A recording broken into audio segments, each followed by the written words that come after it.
Loci has been roaming this forest for months, searching for somewhere to call home.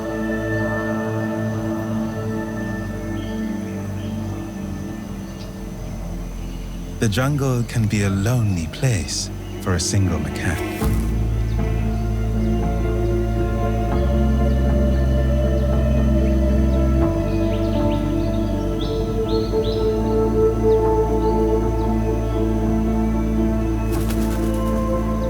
He now has a big decision to make.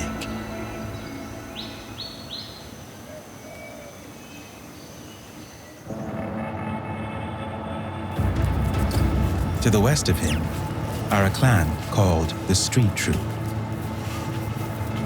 led by a seasoned alpha. This family enjoy a life of plenty on the edge of the city, literally stumbling over their food.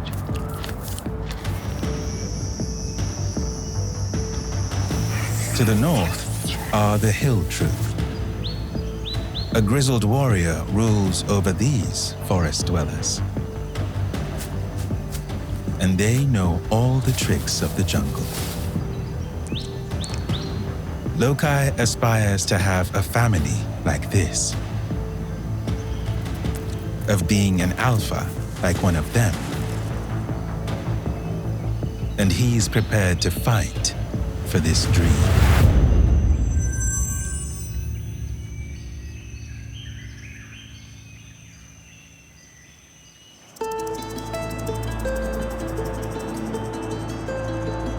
Loci's story takes place in Southeast Asia, on the island of Singapore. Long-tailed macaques are native here and can be found all over the country. The Street Troop live in the middle of the island, right on the edge of a forest reserve. The same forest that Loci has just emerged from. As an intruder, he must be careful not to be seen. First, he must learn who he's up against.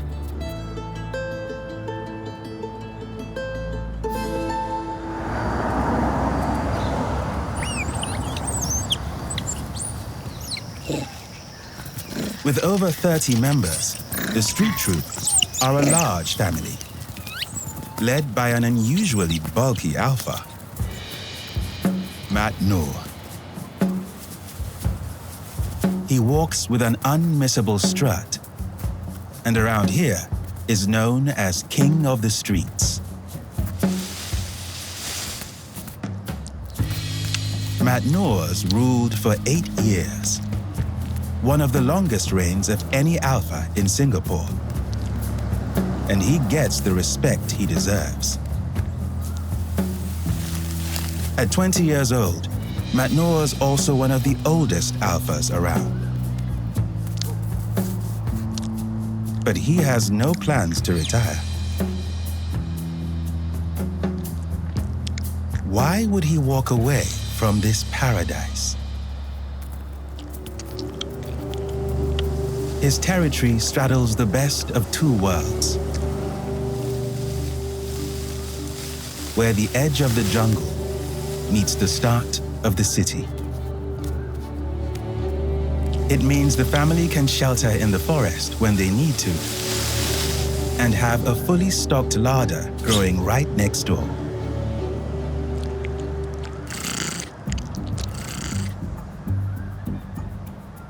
The urban gardens serve up an almost unlimited buffet, so there's plenty to go around. Being born a Street Troop kid means you're unlikely to ever go hungry.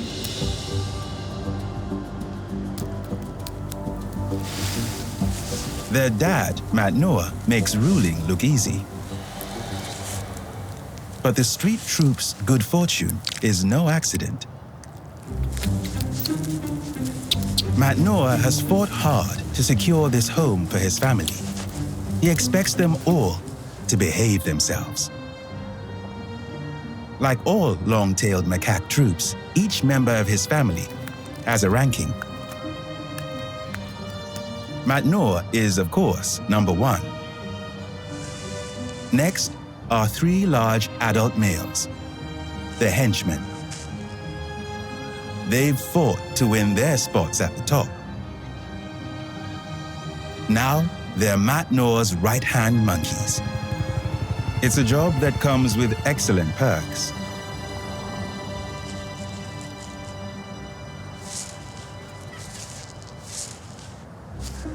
Next in line are the high-ranking females, the Sisterhood. Unlike the henchmen, these ladies were born into their privilege. Mothers pass their rankings to their daughters and teach them how to enjoy a life of pampering.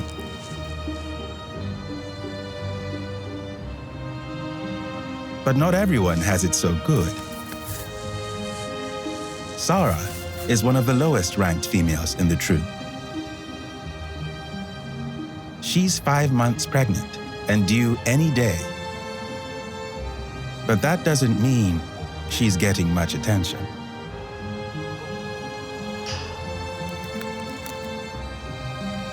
Last in line are the teenage boys. Soon, Matnoor will force them to leave home. Even a laid-back leader won't tolerate too much testosterone around. After all, every male macaque aspires to be an alpha. And unlike the females who remain with the troop for life, a young male creates his own destiny.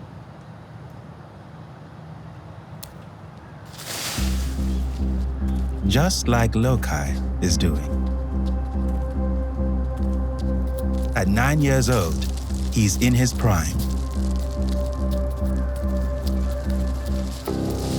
In a fight against Matnoor, the odds would be in his favor. But with the loyal henchmen involved, he'd be outnumbered. Perhaps he'd be better off trying to move in on the hill troop.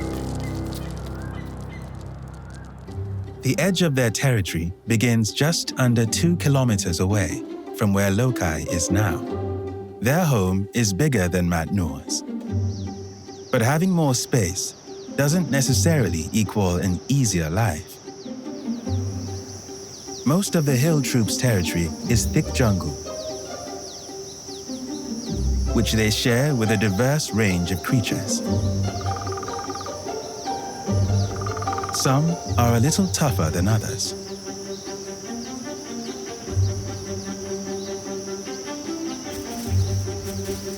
Here, the hill troop live a much wilder lifestyle than their street-smart cousins.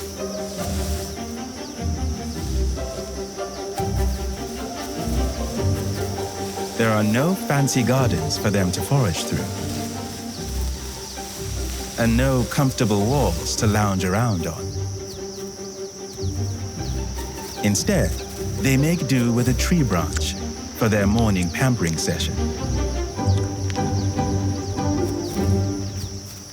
But they must always choose their resting spot carefully.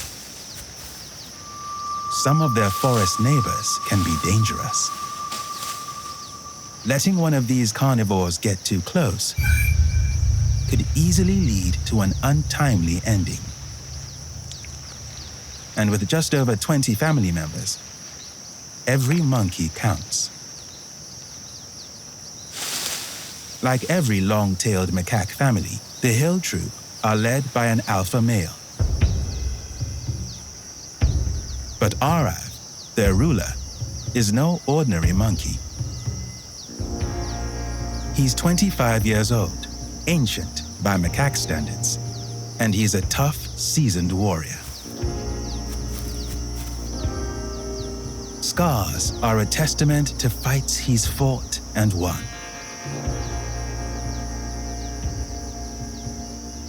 He's never lost a battle.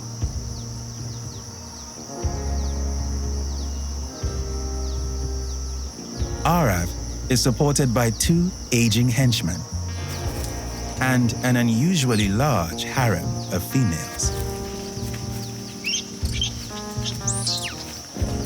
Some a little worn out by a life of endless mothering. At 21, Judith is the oldest and one of the highest ranked females in the troop. She's birthed 7 babies in her lifetime, and they've all survived to adulthood. High-ranked females and their kids get the best food, the best shelter,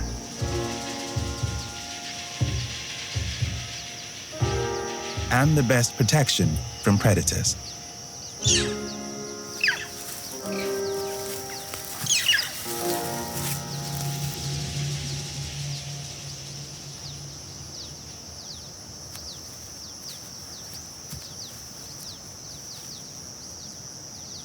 Loci has now spent nearly a week stalking both troops. Plotting to overthrow an alpha is a bold move. Very few males attempt a direct attack. If Loci tries, he'll be putting his life on the line. It would be much safer for him to become a henchman and perhaps inherit the top job one day. But Loci doesn't seem to want to wait. He wants to rule over a troop now.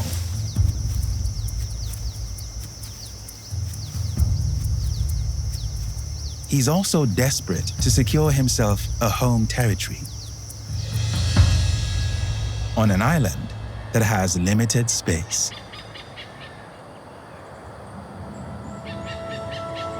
"200 years ago, most of Singapore was covered in lush tropical rainforest.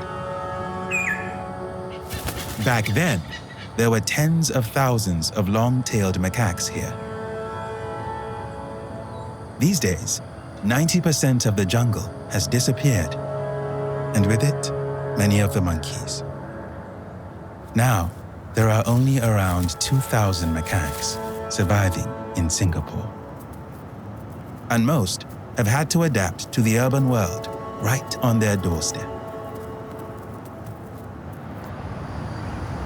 But despite the loss of so much of the jungle, Singapore is still one of the greenest countries in the world. What remains of the rainforest is protected. And on the edge of the jungle, hundreds of carefully planted trees and shrubs create an accidental monkey paradise.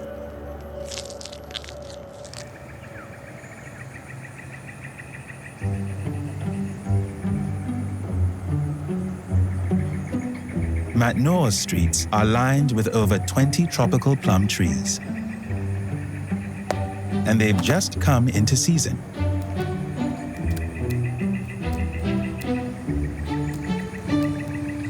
If food was scarce, a low-ranked male would never be allowed to eat first.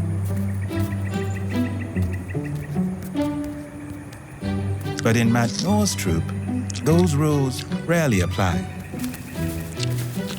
There's more than enough for everyone to literally stuff their faces. Cheek pouches are filled to capacity. They're like a monkey's shopping bag, a means to take food away for later.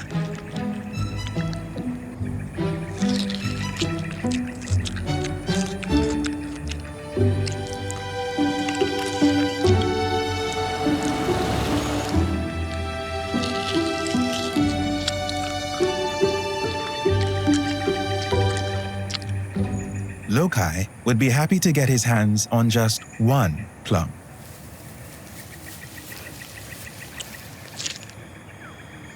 But he isn't rushing in. He seems wary of Matnoor's henchmen, always close to their leader. But perhaps the henchmen are growing complacent. They have no idea Loci is nearby, or that they are missing one of their family members.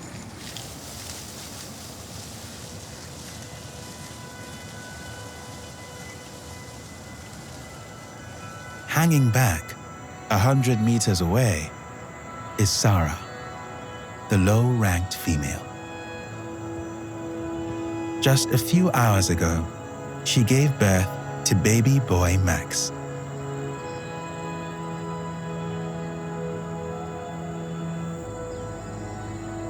These first moments are her time to bond with him. Just the two of them.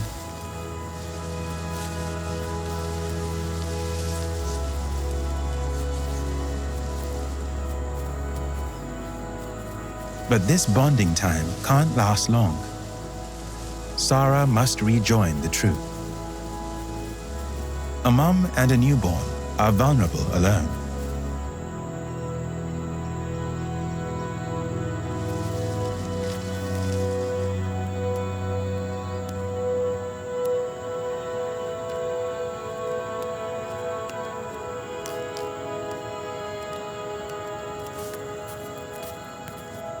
Sara hasn't eaten since yesterday. A few ripe plums are exactly what she needs, especially with Max demanding food too. He's totally reliant on her milk for the first few months of his life.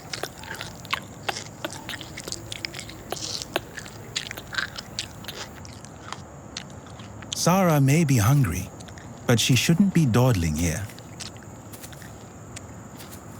The rest of the family have already finished breakfast and are on the move. They're not waiting around for her. It's up to Sara to keep up.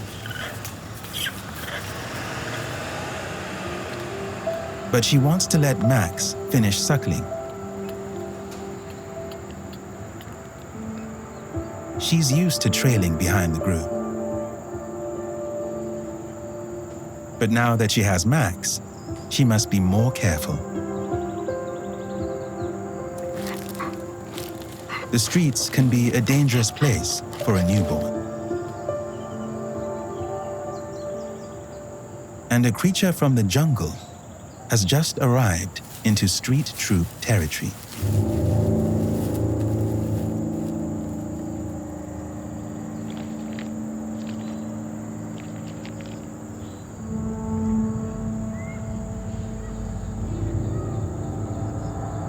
This carnivore has an excellent sense of smell, and he can smell blood.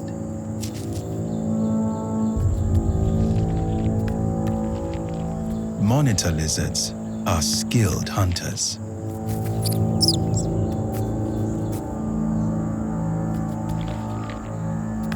Max would be no match for its claws.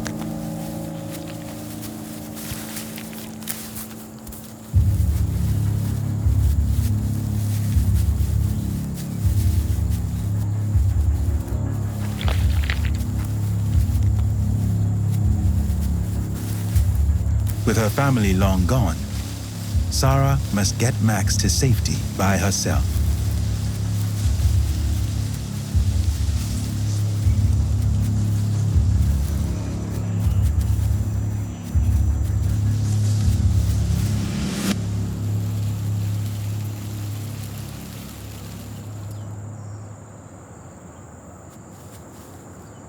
Up high is usually the safest place to be.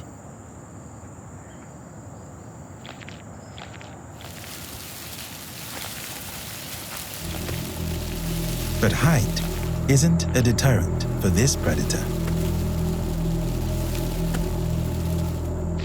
The lizard's sharp claws mean it can scale this near-vertical trunk with ease.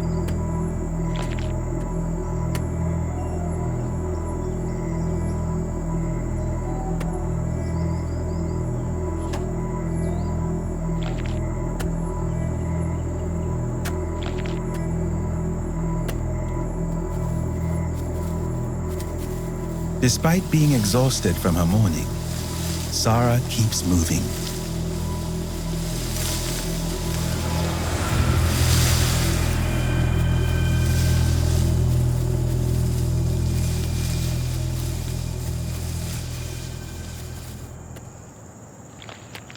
Luckily, the lizard's jumping skills are no match for hers. Still, Sara keeps a careful eye on the reptile. She doesn't realize there could be a far bigger threat looming nearby: Loci. If he overthrows Matnoor, he will want to father his own bloodline. New alphas sometimes kill the smaller babies in the troop to make space for their own. And Max is now the youngest.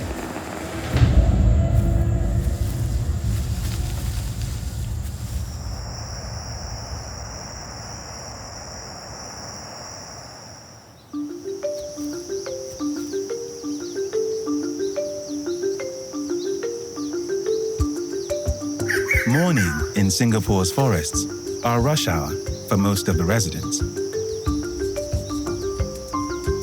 It's breakfast time.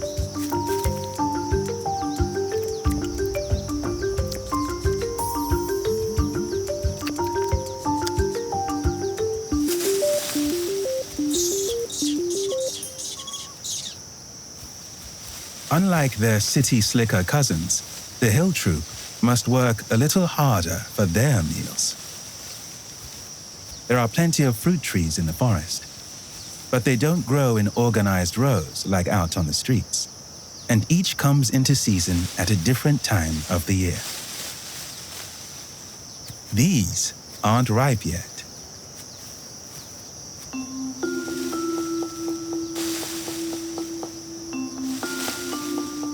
The family split up and spread out over hundreds of meters to see what is ready to eat. They know their home turf like the back of their hands.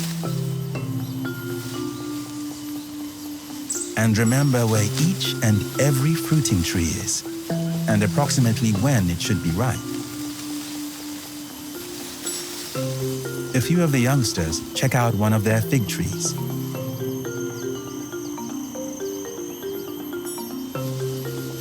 They're picky about which ones they eat. Green means it will taste too bitter.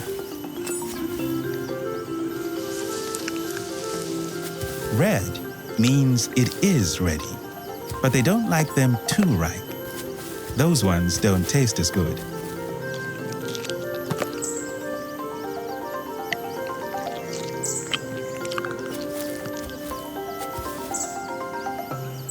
Finally, this fussy youngster finds one to his taste. Fruit makes up the bulk of the hill troop's diet. But it can take a while to find enough for all 20 of them.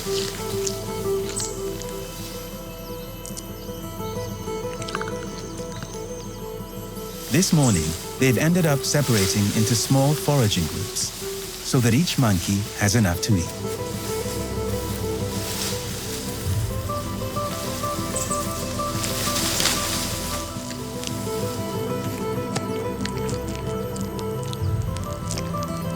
Aarav's henchmen end up far from their leader, distracted by the forest larder.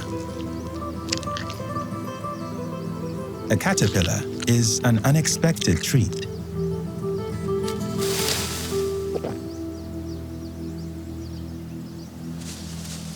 Finally, with full tummies, the hill troop begin to regroup and realize something is wrong. Aarav has been attacked.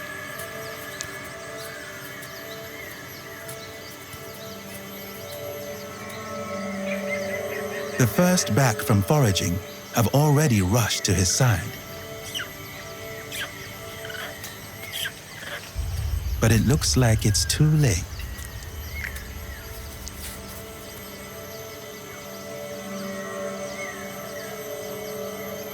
Aarav is covered in fresh blood and deep bites.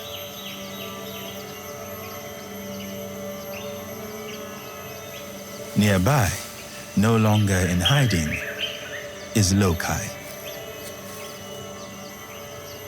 He's finally challenged an alpha.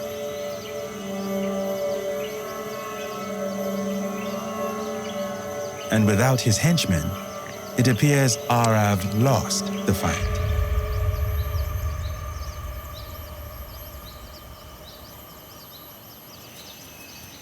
But a troop takeover is not as simple as beating up the alpha. Loci must now get the females on his side. They've been loyal to Aarav since he seized power 4 years ago.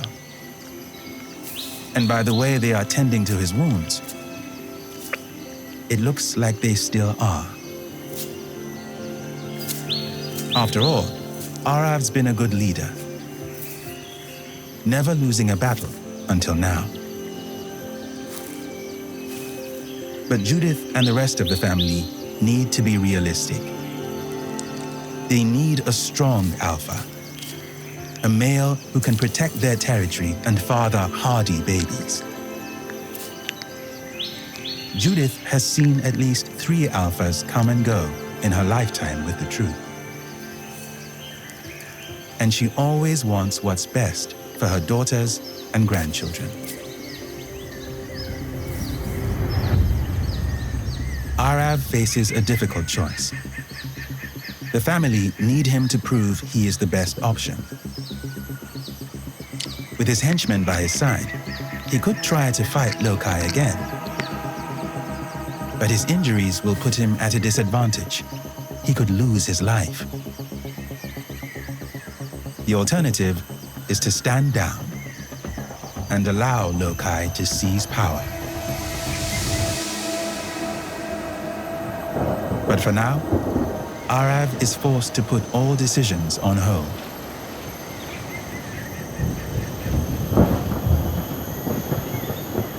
A storm is brewing.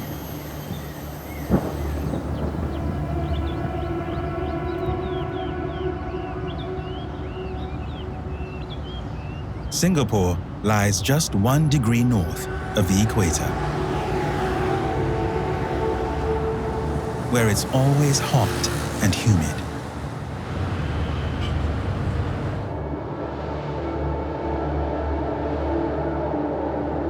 And right now, it's monsoon season.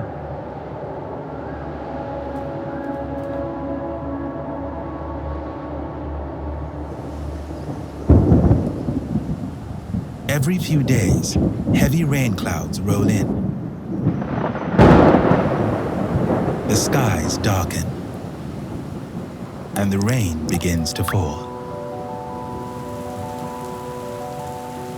The city is soaked. 700 million liters of water can rain down in just a few hours.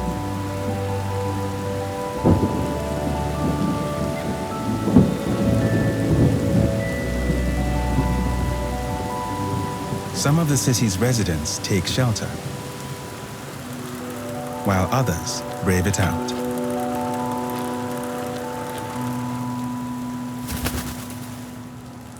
The downpour usually doesn't last long.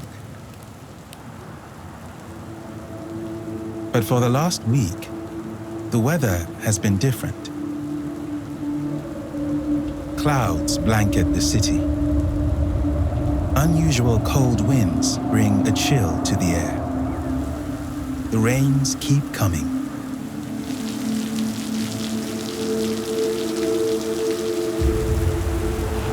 Singapore is having a cold snap.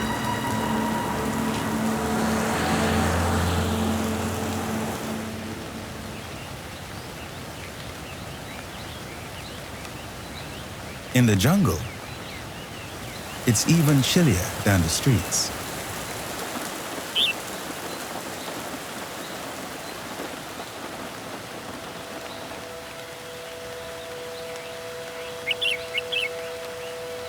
The hill troop should take shelter in the trees. But Aarav has disappeared.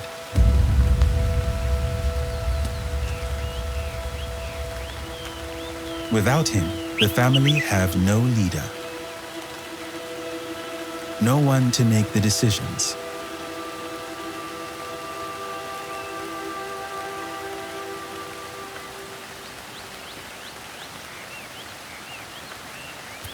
Loci makes his final move.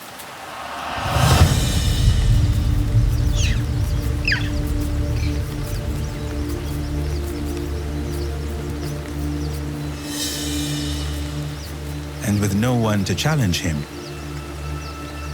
he takes his place as new Alpha of the Hill Troop.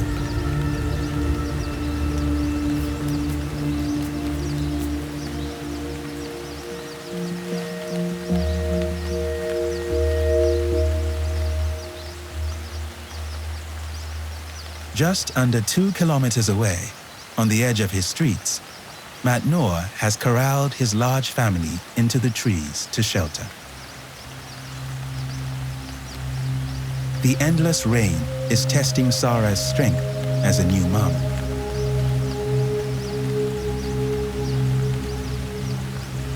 For days, Max's life has been in danger. He only has a thin layer of newborn hair, and he could easily catch a cold.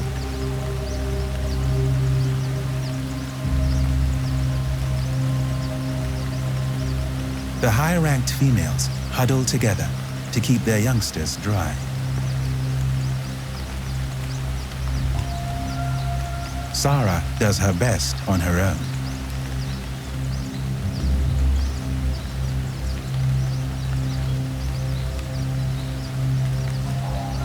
She shelters Max until finally the rains ease.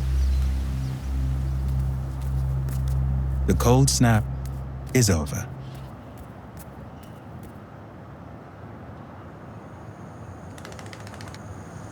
With the storms past, Sara quickly gets Max warmed up.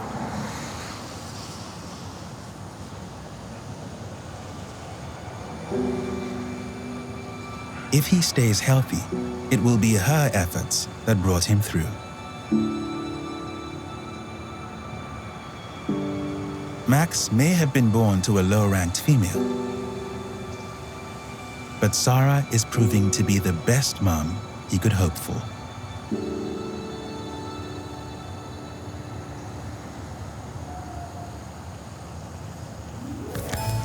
After days of sheltering, Max's older half-brothers and sisters are bursting with energy.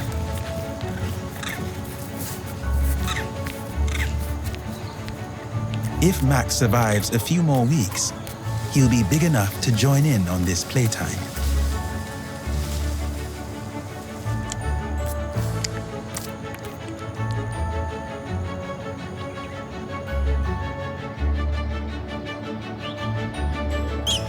Matnoor runs a play-fighting class for some of the older kids. It's important they learn how to defend themselves.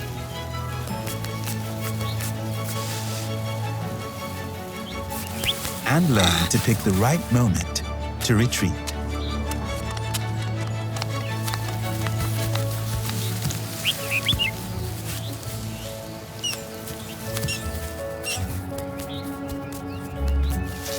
Not all alpha males are so in touch with their fatherly side. But Matnoor is an experienced alpha and has learned that spending time with his kids gives them the best start in life. Play is a crucial part of his kids' education. It helps them develop their social skills, improve their coordination, and learn about this manicured world that they have been born into.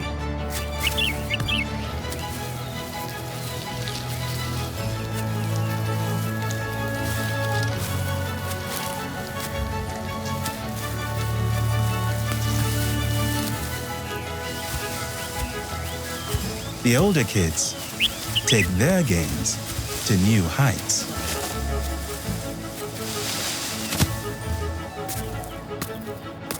They may be living on the edge of the forest, but they still need to know how to climb trees and how to get out of them.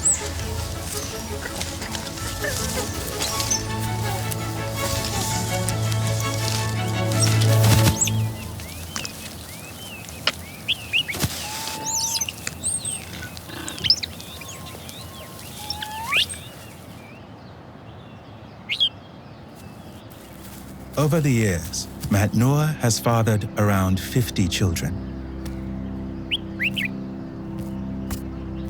Sadly, not all have survived.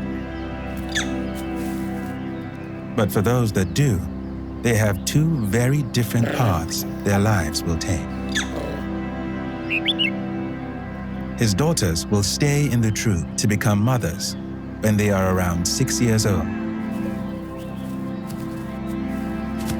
Matnoor will no longer be alpha by then. His sons, like little Max, will eventually leave home. Max could even grow up to become a king, like his father.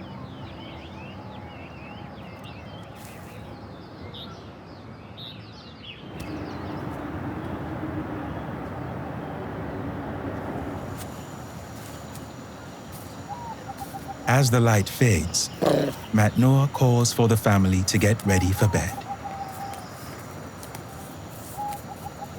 They head for a large tree where all 30 members of the troop can comfortably tuck in.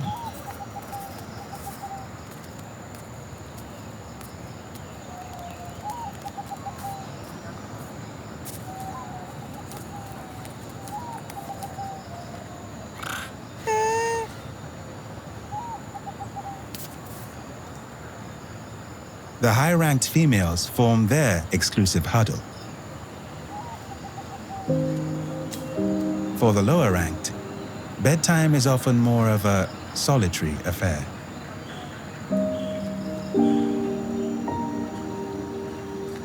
Sara expects to spend the night alone.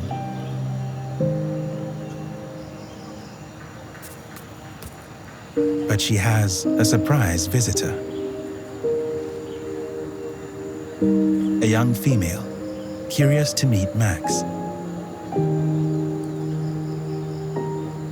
With no baby of her own yet, this is a chance for her to practice being a mom. And for Sara, it's nice to have some adult company.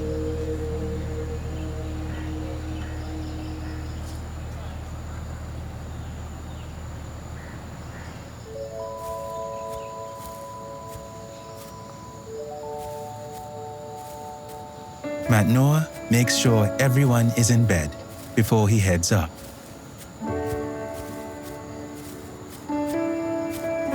His family may have adapted to a life on the edge of the city. But at night, they still take to the trees to sleep, just as their ancestors have done for hundreds of years.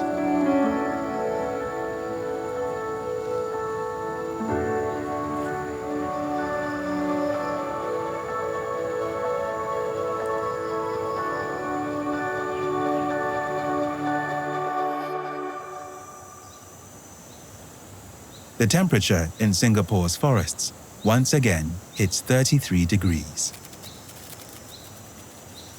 But life here is far from normal for the hill troop. It's taking some time for everyone to get used to Loci being their leader. Every alpha male has a unique touch, and so far, Loci seems to be a little indecisive. The family have been waiting for hours for him to lead them out to forage for breakfast. But Loci seems hesitant. He doesn't know this part of the forest like they do. Judith is getting impatient. Aarav would have them all spread out looking for fruit by now. Loci seems to realize he's not doing a good job. Keeping the family happy so they stay loyal to him is crucial.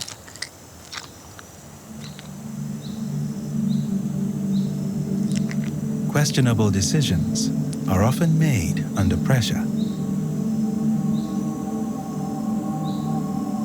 And Loci is about to take a huge risk.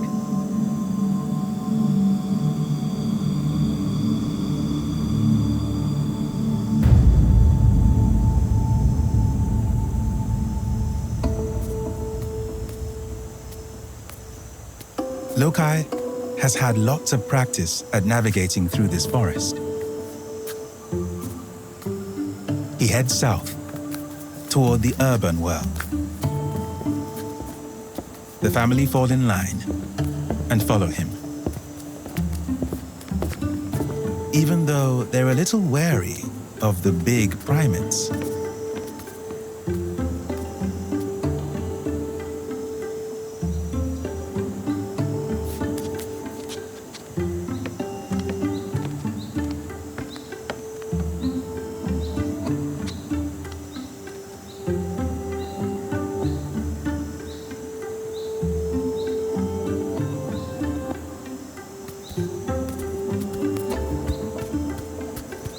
But Loci seems comfortable. In his travels, he's seen plenty of them.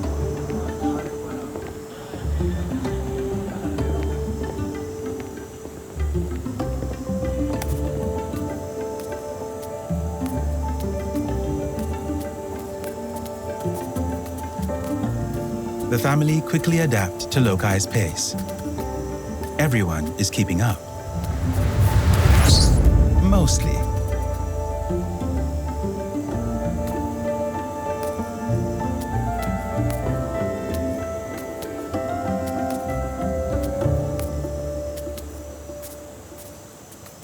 The troop arrive at the edge of their territory.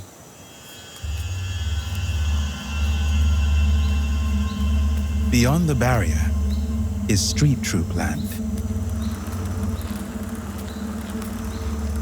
Bringing the family here is a very risky move. If Matnoor and his henchmen are around, they will very likely attack.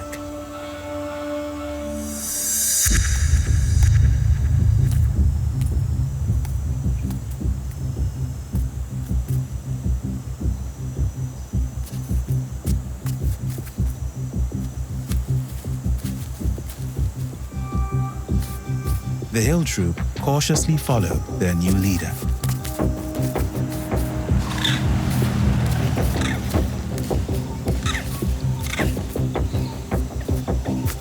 With no sign of any other macaques, their confidence grows.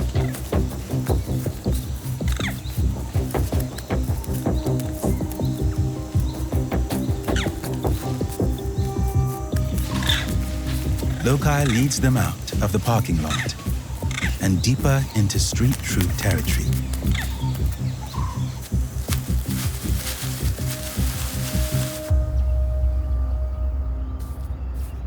Loci remembers this place. It's where he watched Matnoor's family stuff their faces with fruit. With no sign of the street troop, he pushes on.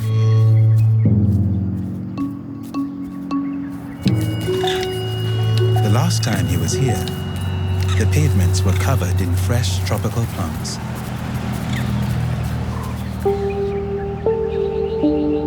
But now, most of the fruit is rotten. The heavy rains appear to have destroyed them. And although they're hungry, the family won't get much nourishment from decaying fruit.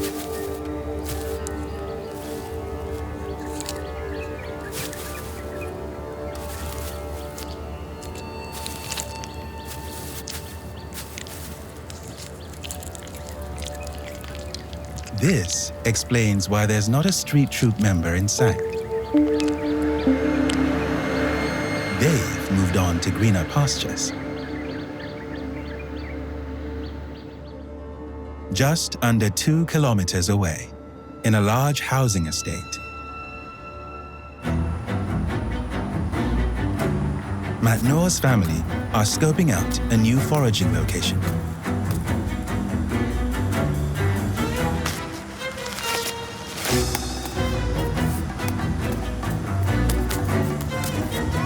It's a little more urban than they're used to, but they've hit the jackpot.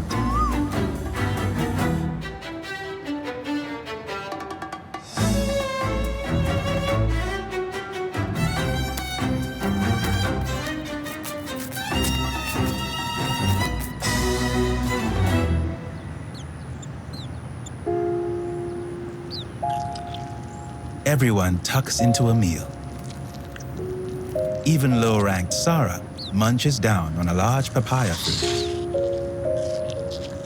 Being a member of the street troupe means you never go hungry.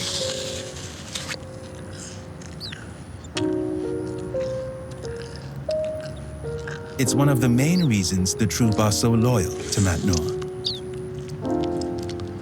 He's been around long enough to know where to find food when times are tough.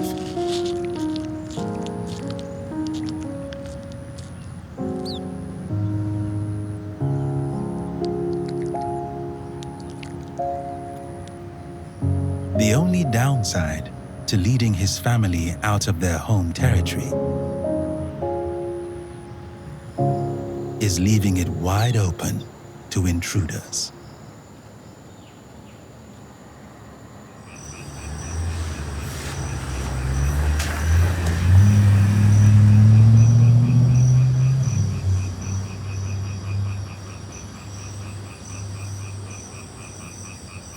On the edge of Matnoor's streets, Loci tries to sleep. But he's chosen the wrong tree. Right next to the road, close to streetlights.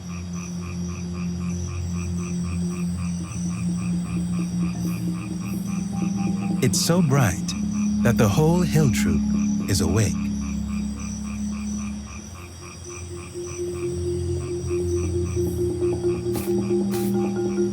They're confused and get up, ready to start the day as if it's early morning.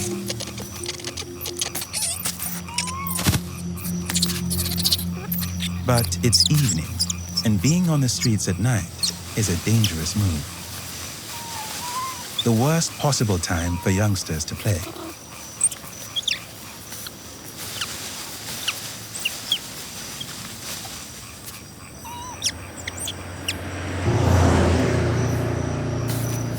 Dazzling moving lights are not something the hill troop are used to.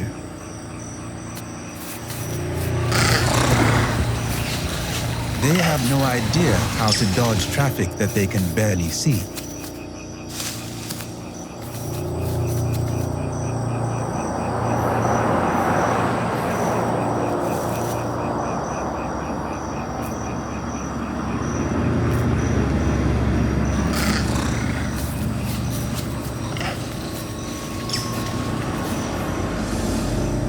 Some family members wander off, away from the main group.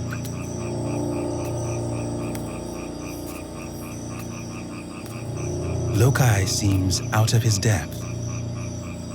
He had hoped leading his new family closer to the city would be a good move. Now, it appears he's put them directly in the path of danger.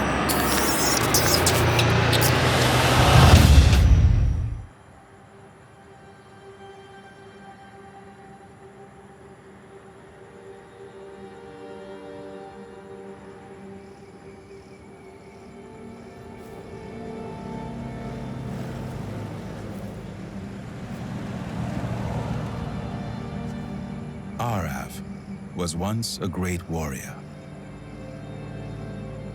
the leader of around 20 long-tailed macaques. But he fought and lost his troop to an invading male. Now, still nursing his wounds, he watches from afar. As the young, inexperienced new alpha allows his family to stay up well past their bedtime.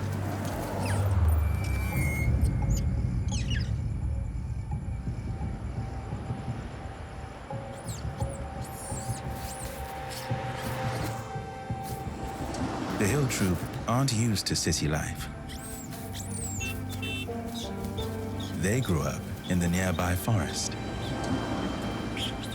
where there were no dazzling lights or noisy beasts disturbing their sleep.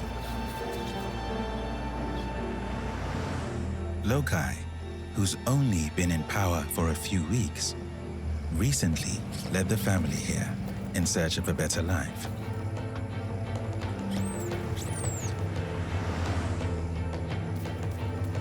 He's out of his element and doesn't seem to understand how dangerous the urban world can be, especially at night.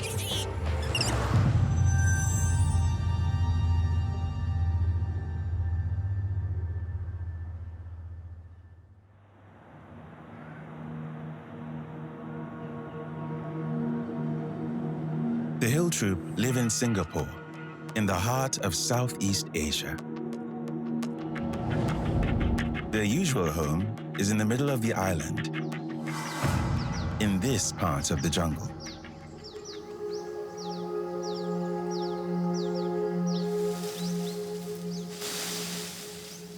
When Aarav, their old, grizzled alpha, was in charge, they were content in the forest.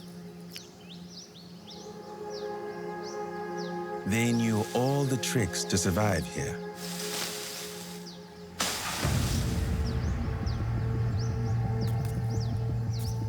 But when Loci drove Aarav away and took over, he led the hill troop out of the forest and into another family's home.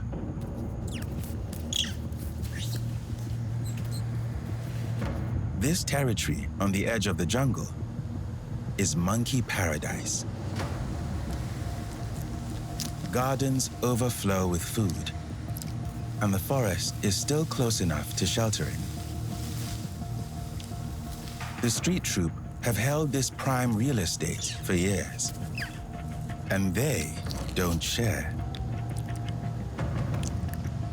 Their alpha, Matnoor, will drive out any macaque that dares set foot in his precious home.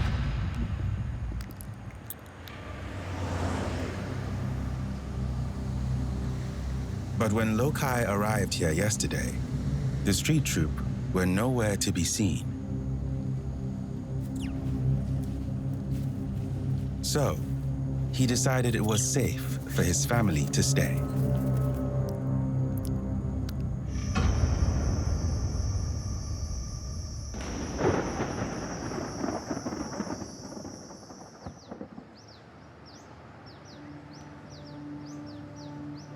But the hill troop's first night in Matnoor's home has not gone well. Traffic kept them awake most of the night. They're confused and exhausted.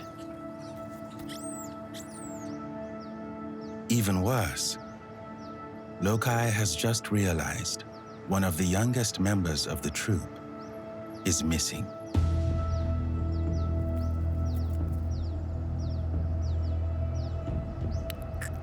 This mom can't find her baby.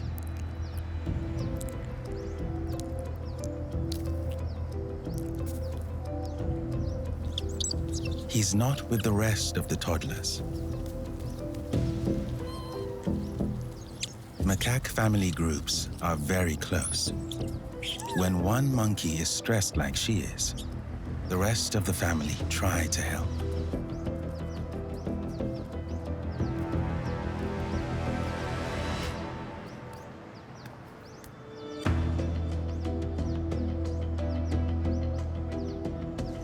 Searching the road where the kids were last playing is the least they can do. Mom calls out. She hasn't lost hope.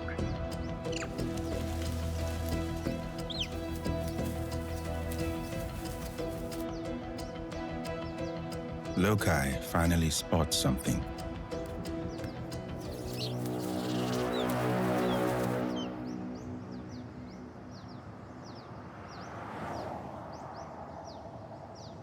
But it's not good news.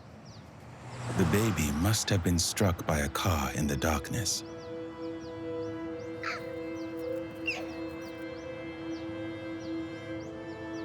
Macaques grieve just like people,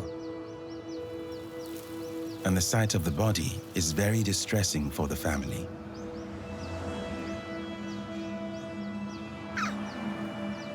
Mom frantically calls for him to come to her. Unlike the rest of the troop, she doesn't seem to accept that he's passed away. She tries to encourage him off the busy road.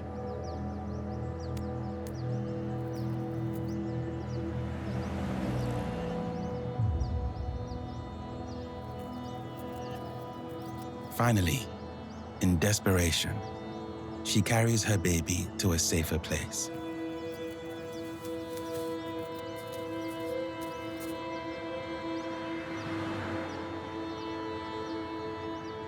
Now, she realizes he's dead.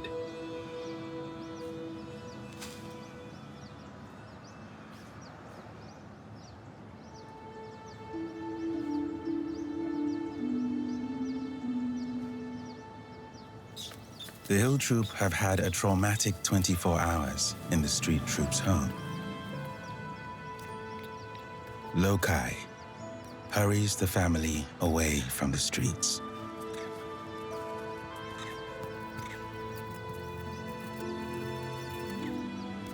Aarav, whose baby son just died, follows from a distance.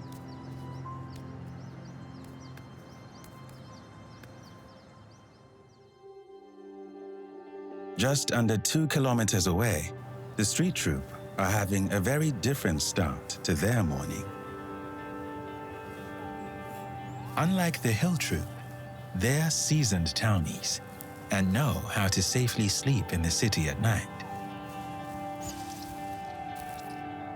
The trick is to choose a tree away from busy roads and streetlights.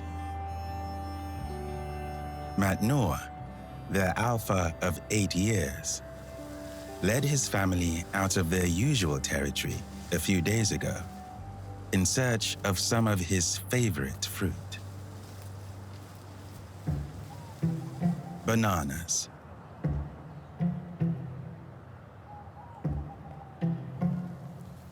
Matnoor hasn't laid eyes on these for months.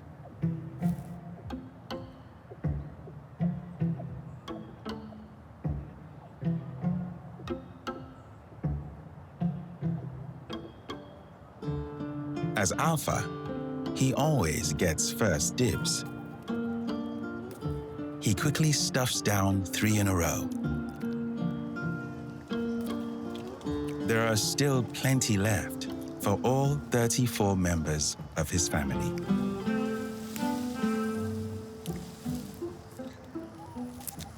Matnoor occasionally leads his troop away from their home territory, always in pursuit of tasty food like this.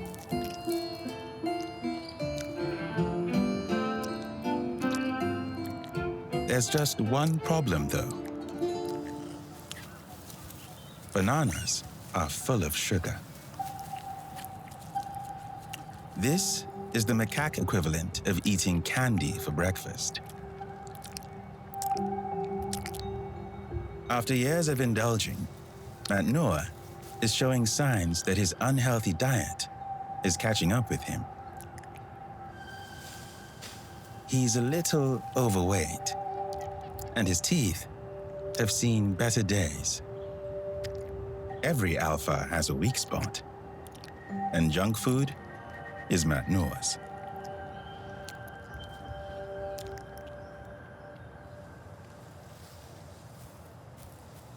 Sara, the lowest ranked female in the troop, is last to grab her share. She keeps her distance from the rest of the family, especially the females. Her baby, Max, is only 2 weeks old, and at this age, the other ladies in the troop might have a sinister interest in him.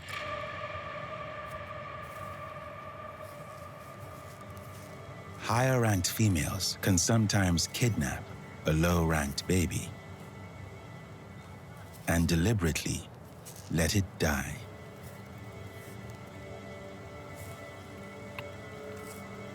They'd rather their own children be the ones that survive and get all the resources.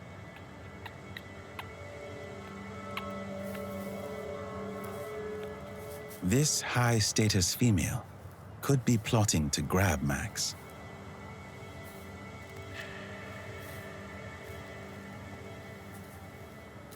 Sara moves as far away from her as possible.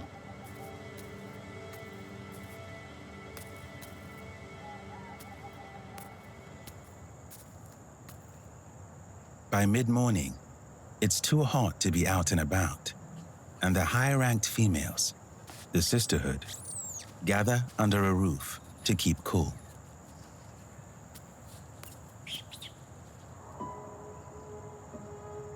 Sara keeps her distance. She's not taking any risks with Max. At this age, he suckles every few hours. This is why it's so important that she doesn't let the Sisterhood steal him away. He wouldn't survive long without her milk.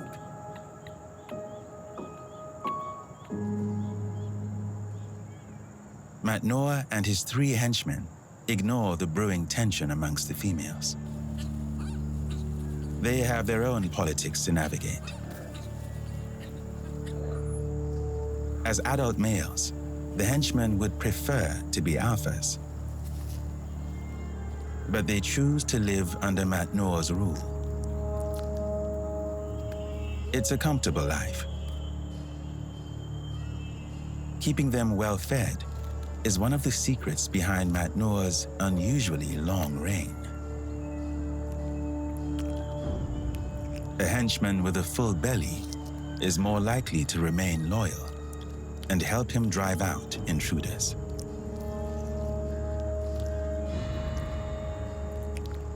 If Matnoor knew that at this very moment the hill troop were walking all over his home, he would not be allowing them to sit around like this.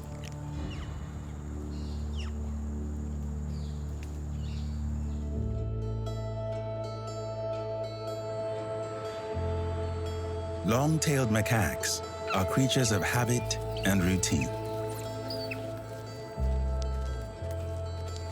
Each family knows their territory like the back of their hands. So if they move into a new home, it's a risk. One troop's paradise can be another troop's hell. In their own territory in the forest, the hill troop know exactly where to safely rest and where to look for a meal.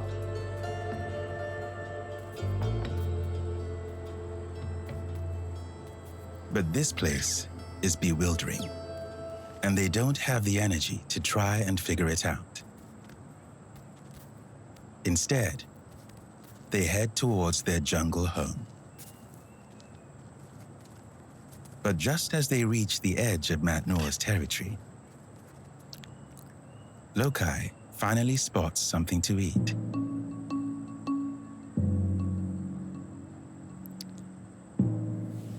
This fruit is out for the taking, but he can't seem to pick it up.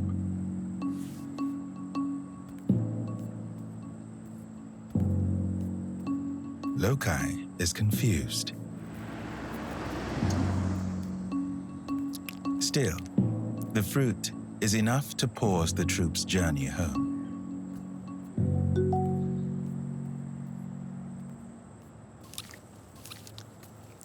Long-tailed macaques are very curious creatures,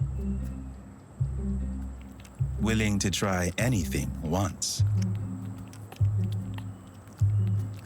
Like drinking rain droplets from the roof of a car. Engrossed in this new way of quenching their thirst, they're unaware that they are being followed. Aarav watches his old troop from afar. If Loci sees him, he'll most likely attack. A fallen alpha usually retreats to live his days out alone. But Aarav is not moving on. It's rare, but some disposed alphas have been known to reclaim their troop. Especially if the new alpha is out of his depth, like Loci is. He hasn't noticed Aarav. He's too caught up with trying to work out if he can feed his hungry troop here. He sends his family to scout for more accessible food.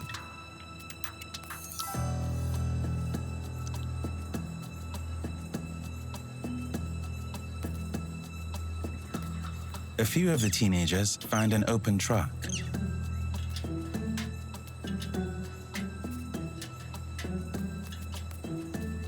The Hill Troop youngsters have probably never encountered objects like this before.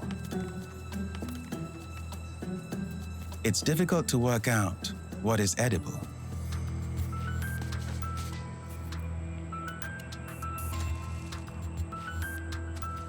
Bingo.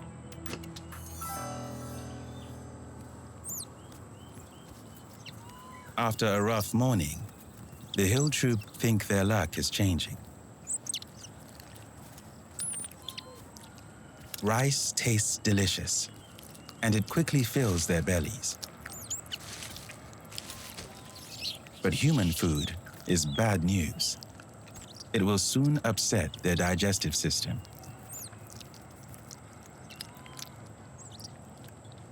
Worse, it will change their natural behavior.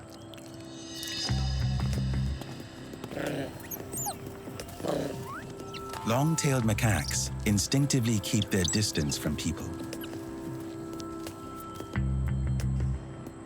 But if they figure out they can grab an easy meal, they can become bold and aggressive.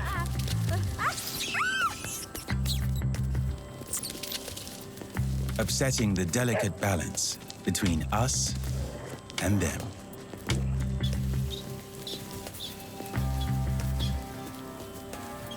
Luckily, a bit of education goes a long way, and the people that live in the street troops' territory have learned to keep their food out of sight.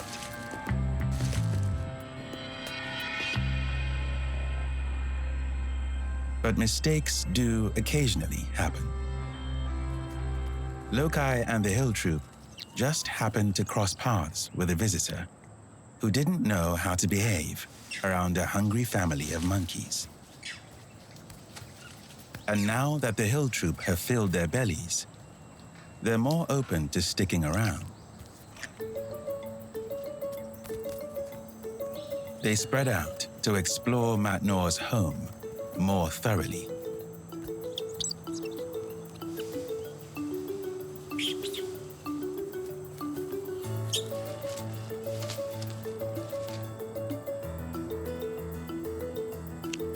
Within a few hours, the family discover plenty of nourishing food to sample.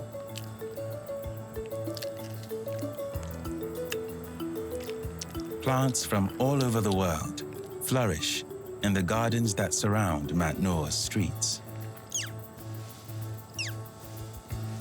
They taste different to the vegetation and fruits that the Hill Troop are used to eating in their jungle.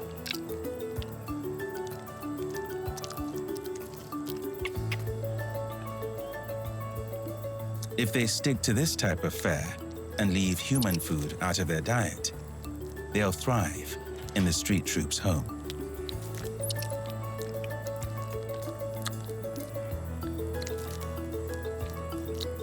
It looks like Loci made the right decision to bring his family here, after all.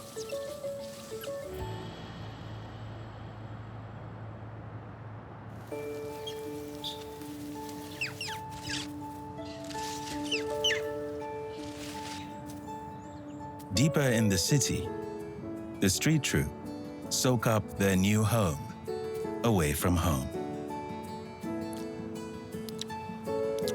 Coming here is like going on holiday for them. Breakfast is as many bananas as you can eat.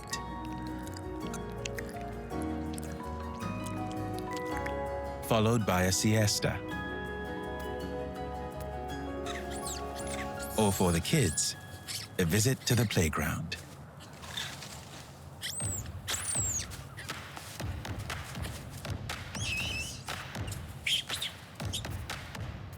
Young macaques learn a lot from this rough and tumble. It helps them test their strength and hone their acrobatic moves. Crucial skills for a young street troop member to master.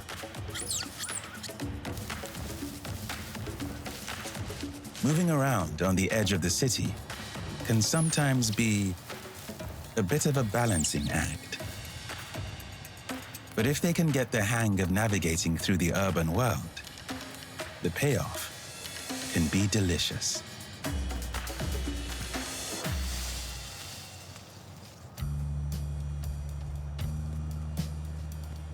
The bigger, two-legged primates that call this area home aren't used to having the street troop around.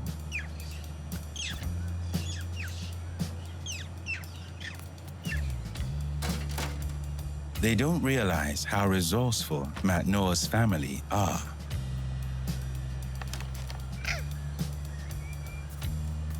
The teenagers don't have any success breaking in here.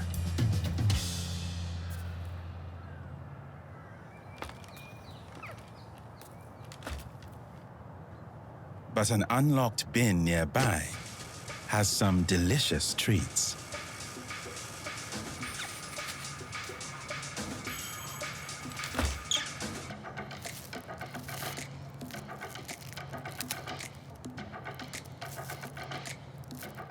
Out on the streets, there's even more rubbish to pick through. Matnoor is in his element.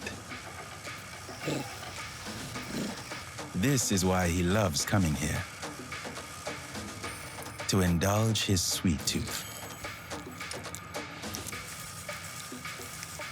His family copy their leader and stuff themselves with human food. To satisfy their cravings, they grow bolder. One of Matnoor's henchmen steals a whole jar of cookies from a front yard.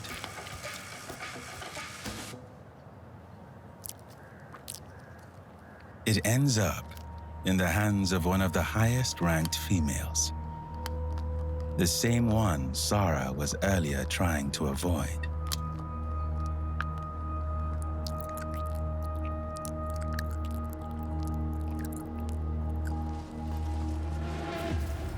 Now, against her natural instincts, Sara heads straight for her.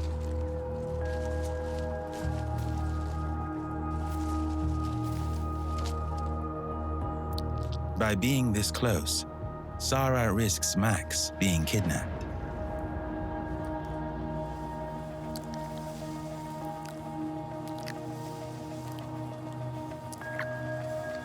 But the smell of sugar overpowers her usual careful behavior.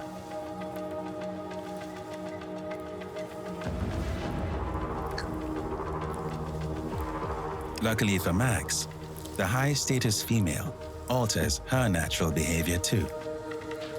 All her focus is on the cookies.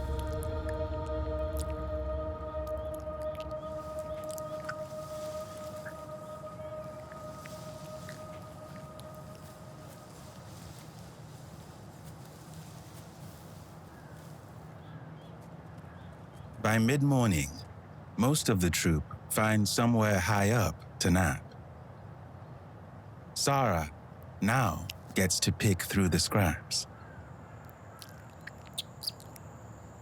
Distracted, she doesn't notice the high-ranked female watching her.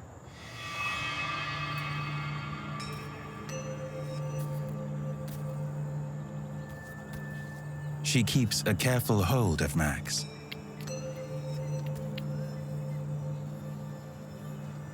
But then, intent on fallen crumbs, she forgets about him.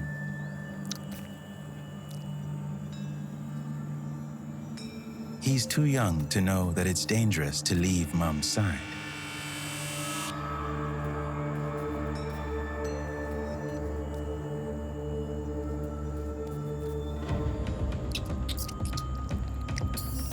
He falls into the clutches of the higher-ranked female,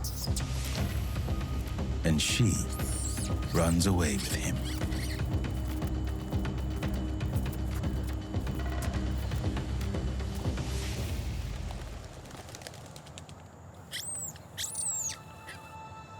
Sandwiched between two of the Sisterhood females, Sara desperately tries to pull Max away.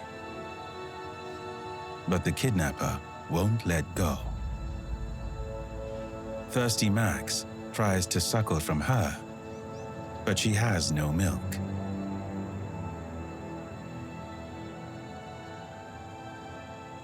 Sara must get him back before he becomes dehydrated. The Sisterhood females don't care if he dies.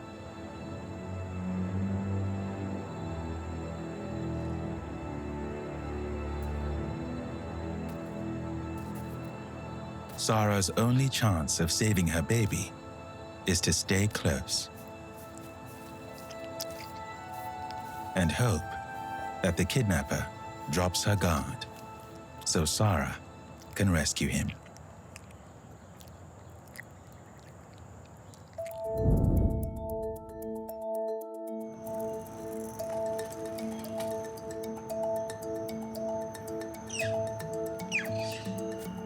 For Loci and the Hill Troop, life couldn't be better.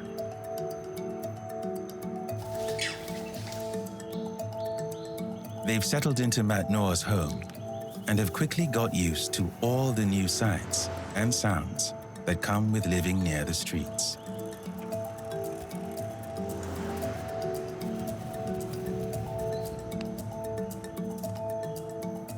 Even the somewhat strange foot traffic doesn't faze them.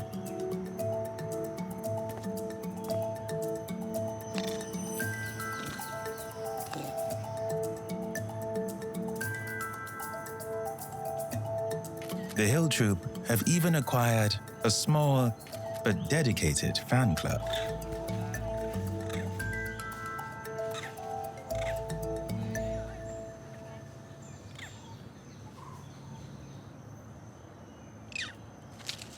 For the youngsters in the family, living here is very exciting.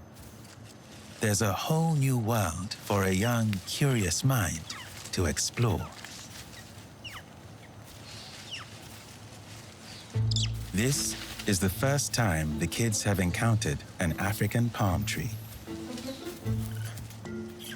And they can't resist investigating it more thoroughly.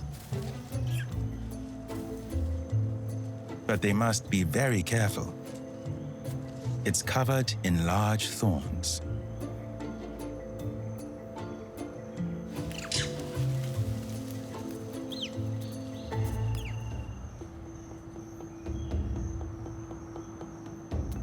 It takes precision and a bit of luck to get to the top without impaling a hand or a foot. Loci joins them. After all, he is the alpha and isn't afraid of a few barbs.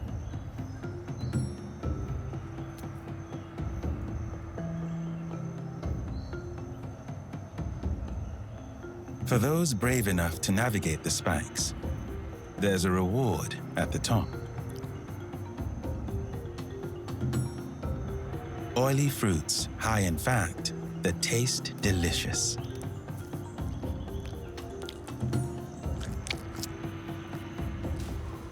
Inspired by the kids, the females join in on the feast. Up until now, they've been a little more cautious than the youngsters about trying new things. It's harder for an old monkey to to learn new tricks.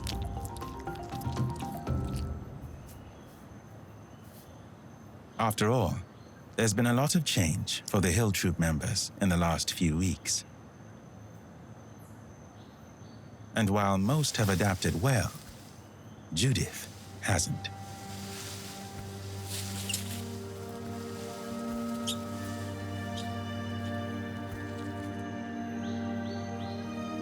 She spends most of her time alone. As the oldest female in the troop, she seems to be struggling to fit in here. Judith has seen several alphas rule over the Hill Troop in her lifetime. But none have so drastically changed the family's life like Loci has.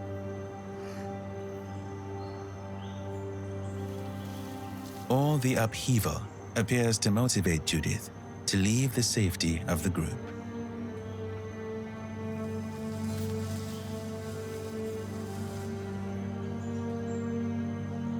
Aarav watches from afar as she moves away from her family.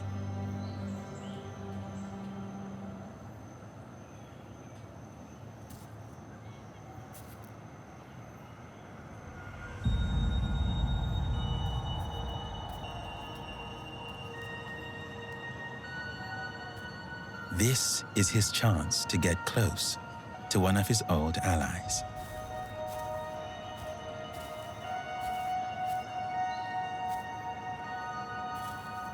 Judith doesn't seem alarmed by Aarav's sudden appearance.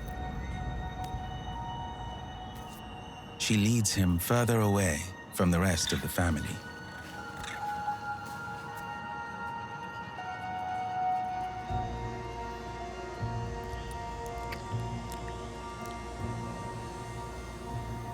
They're now just over 400 meters from the main group.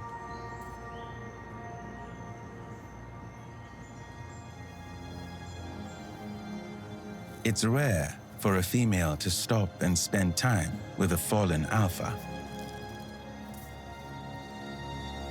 Aarav is no longer her leader, so there's nothing to be gained by being with him.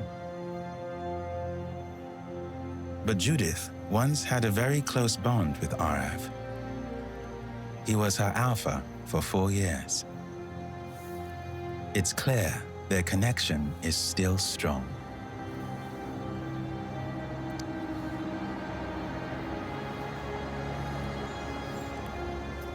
Grooming him now when he's at his lowest appears to be her way of showing him that she still cares.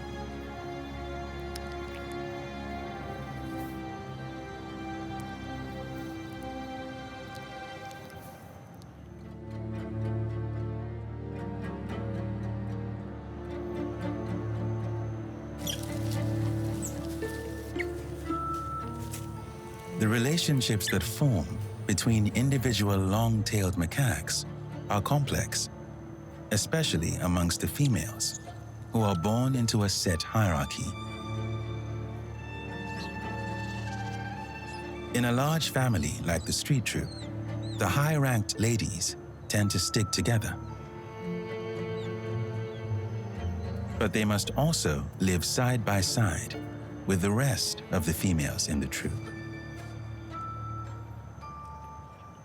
And their behavior towards them doesn't always go as expected. The Sisterhood could easily have held on to Max, letting him perish. But for some reason, they let Sara take him back.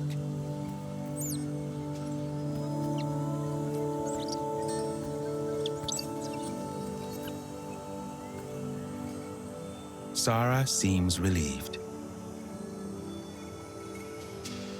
And although Max looks tired and thirsty, now that he's back with Mum, he can regain his strength. But Sara has a new problem.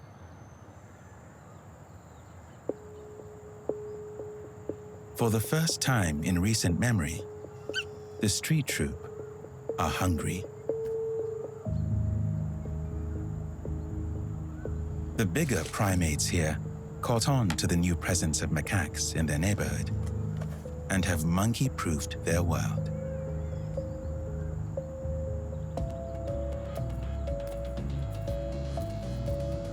From high up, Matnoor takes stock of this sudden turn of events. He was enjoying the food around here, but he can't allow his troop to go hungry. The henchmen, especially, must be kept well fed to ensure they stay loyal. Matnoor needs to make a fast decision.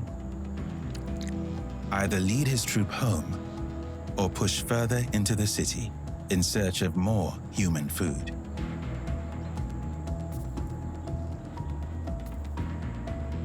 He chooses the second option.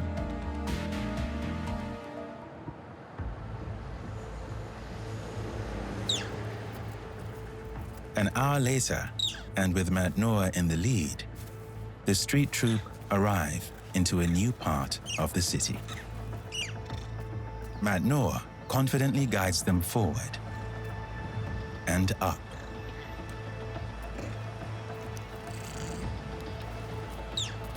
He knows it's best to get up high, away from the busy road,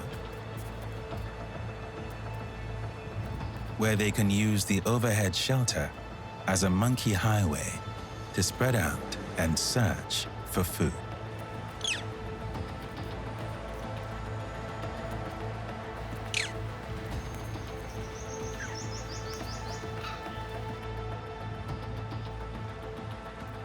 But it soon becomes clear that there is nothing edible up here. Matnoor, usually so self-assured, seems at a bit of a loss.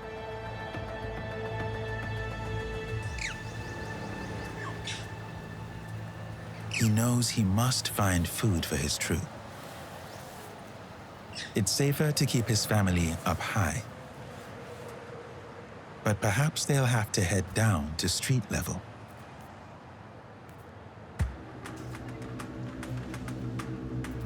One of his henchmen goes first. Being in an unfamiliar place amongst the traffic is a big risk. But down here, the henchman does find something to eat.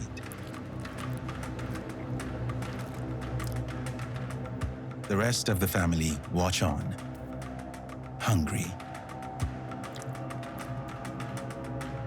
There's not enough for them to join in.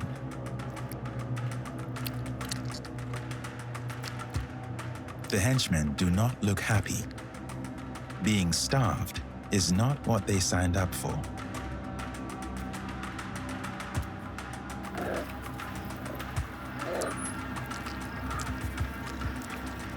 They take out their frustration on other members of the troop.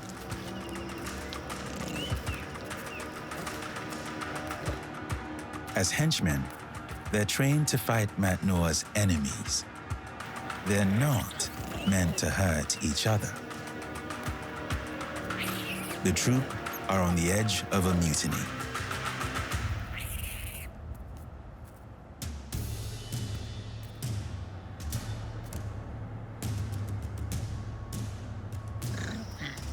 Matnoor calls for the henchmen and the rest of the family to regroup.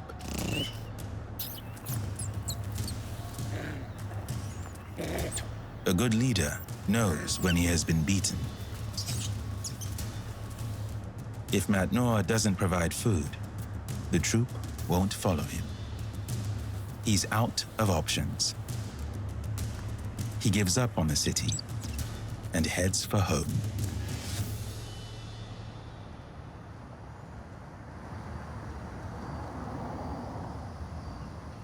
Of course, the hill troop have no idea that Matnoor is on his way back. They're all still blissfully enjoying the street troop's territory. Everyone is relaxed, except for Loci. He has a new problem to deal with.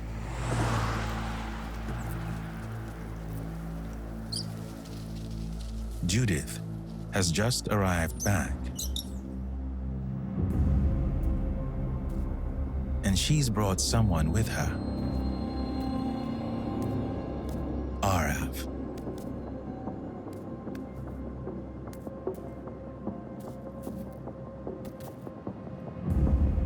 As Alpha, Loci won't allow any male into his troop who could challenge his position.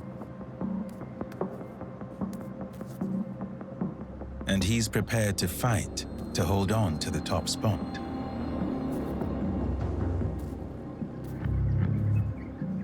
As they approach each other, Aarav and Loci size one another up.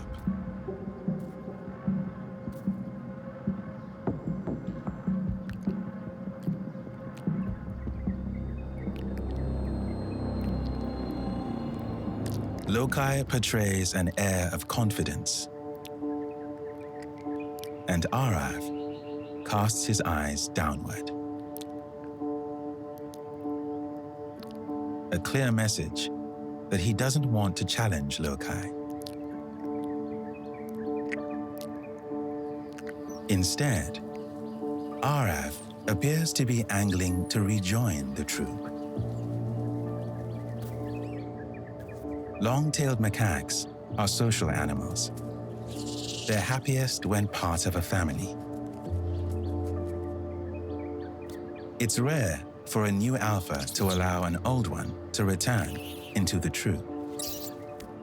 But Loci doesn't seem to see Aarav as a threat anymore. It's simply not worth fighting him. Aarav can stay.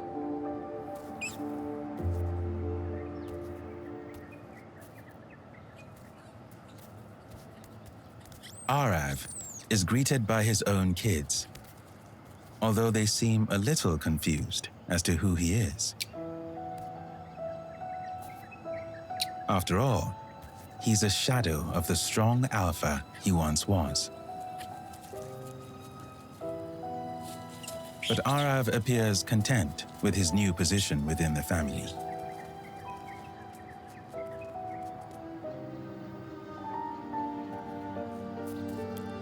Aarav brings up the rear of the group as they head down Matnoor's streets. Loci is at the front, and the females follow him.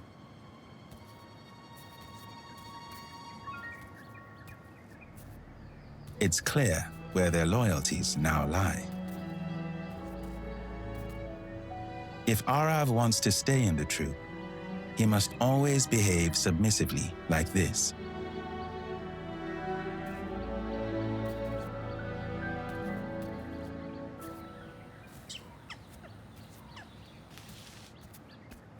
But despite his downfall, it doesn't take long for old Aarav to perk up.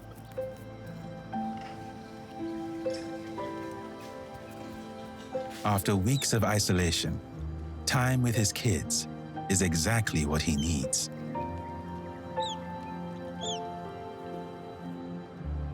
Loci doesn't seem fussed by their games.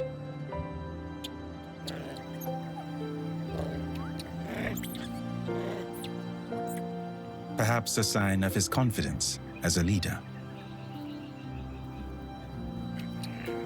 None of these males are a threat to him. Let them enjoy their playtime. Besides, Loci is busy getting to know the females. As alpha, he gets to father most of the babies. It's one of the main perks of the top job.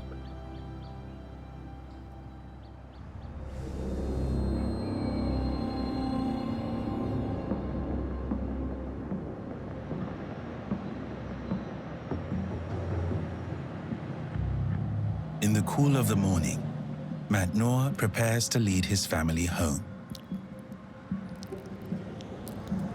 But first, the whole troop need to come down to street level.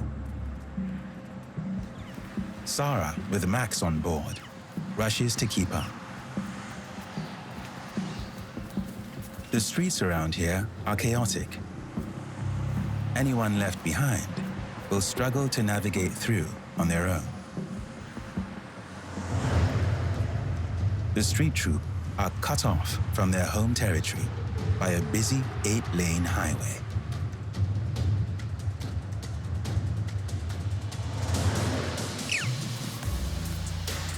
But luckily, the family have a plan. A pedestrian bridge for the humans spans the road, and the street troop know how to use it. Escorted by a couple of henchmen, the Sisterhood and their kids head off first.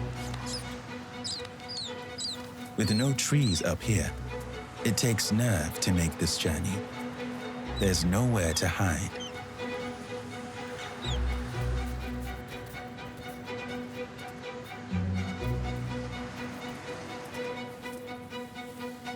A few of the teenagers are a little reckless. If they fell from here, it's unlikely they would survive. Sara, with Max firmly clasped to her chest, carefully makes the trip.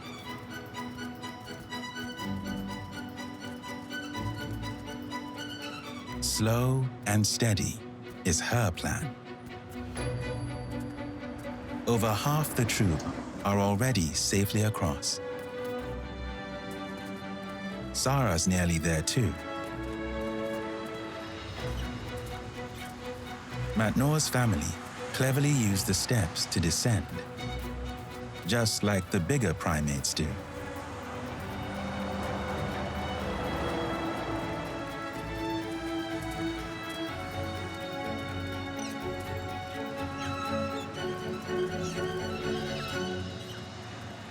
In a matter of minutes, all 34 members of the street troop have made it safely home.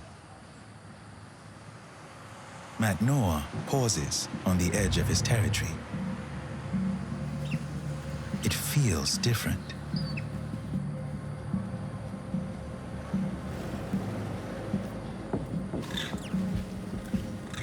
There's a scent in the air, the smell of other monkeys.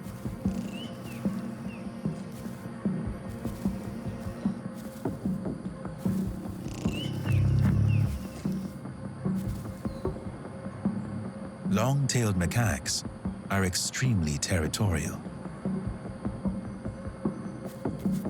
The hill troop are trespassing by being here.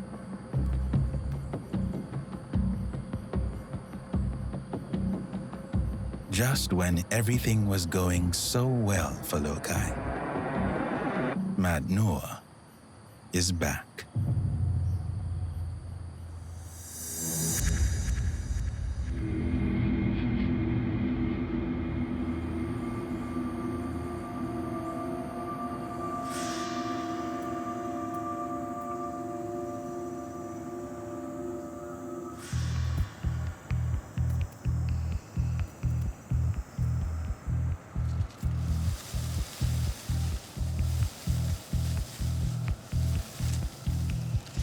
Matnoor has been a king for over 8 years. One of the longest reigns of any alpha in Singapore. He rules over the street troop, a large family of 34 long-tailed macaques. Their territory is one of the richest on the island. Matnoor is known as a laid-back kind of leader, but he doesn't welcome visitors to his land.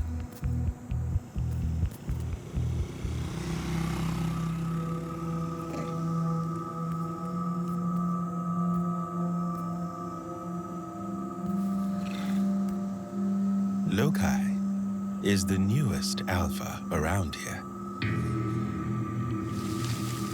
He's the boss of the hill troop, a small family of around 20.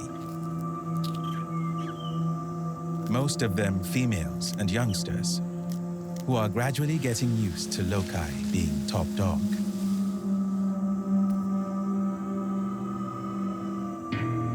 Their old alpha, Aarav, still hangs around the troop. He's no threat to Loci these days, so is allowed to stay.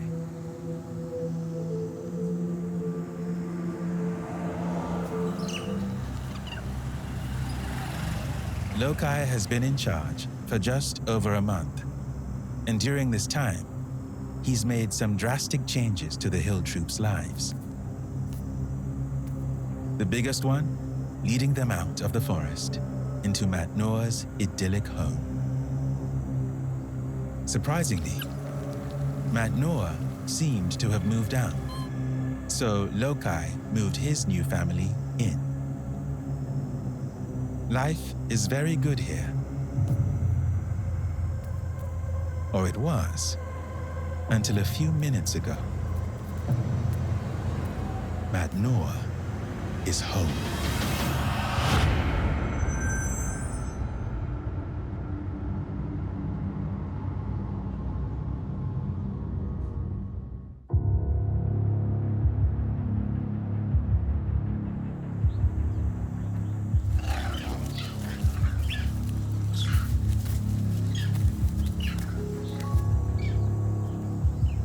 Macaques have excellent eyesight. The two alphas spot each other immediately. Loci, as the trespasser, must make a fast decision. Fight or flee.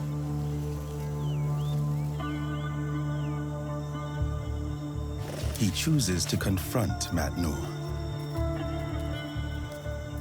But he's going into battle alone. His two aging henchmen hang back with the females. They seem scared of the other, much larger troop.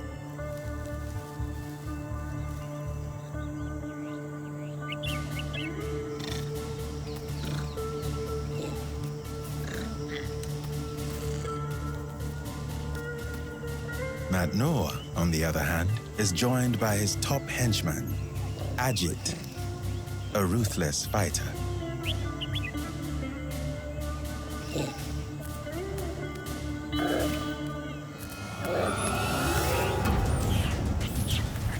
Loci realizes he's made the wrong decision. Outnumbered, he calls for his family to bolt for the trees.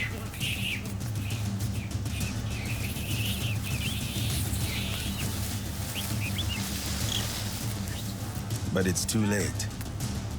They can't get away quick enough. When rival macaque troops clash, it's the adult males that do most of the fighting.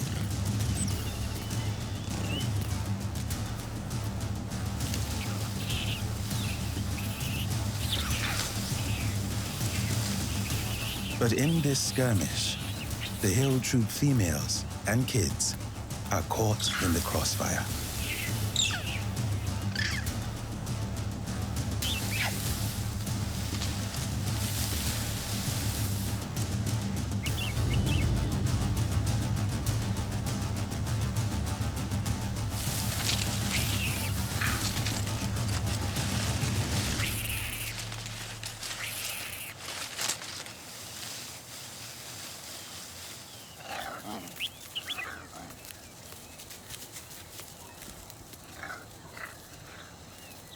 As the last of Loci's family escape into the forest, Matnoor calls for his family to pull back and gather around him.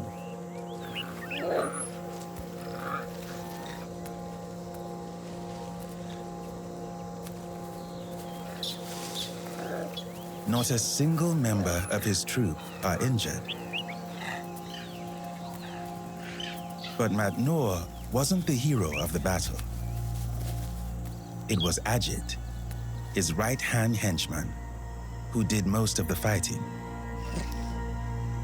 At 15 years old, Ajit is considerably younger than his leader. He's been loyal to Matnoor for years. But perhaps the king is getting too old for the top job.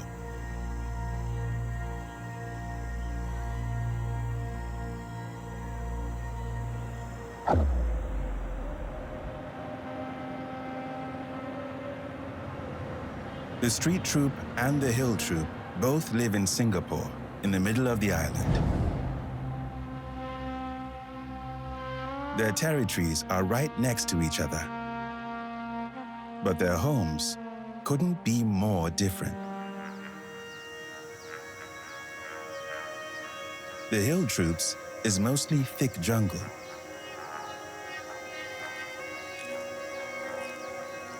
which they share with some deadly neighbors.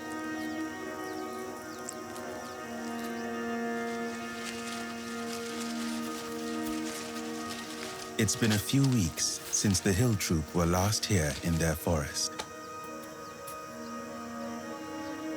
Sadly, it's not a joyful homecoming.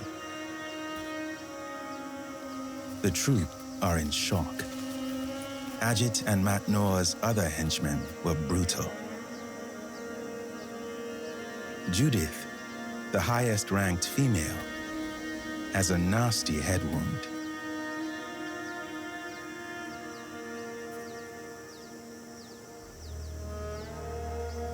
Comforting her is the least that Loci can do.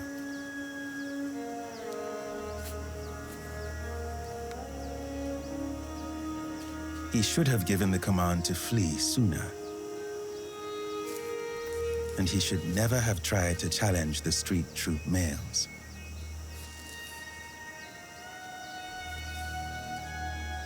His inexperience as a leader has cost the family dearly. It's not just Judith paying the price. This young female can barely move her arm, and if she can't climb, she can't forage for food. It's a life-threatening injury.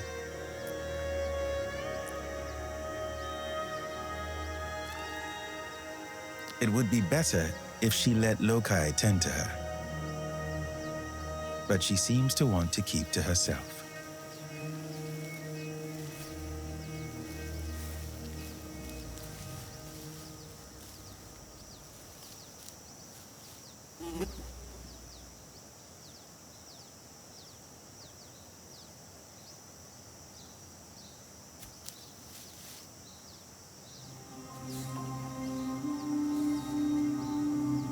Below, on the forest floor, the youngest member of the hill troop has paid the ultimate price for Loci's misjudgment.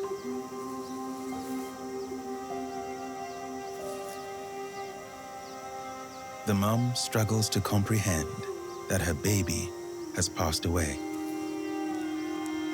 She still feels a strong connection to him, and she grooms him as if he is still alive.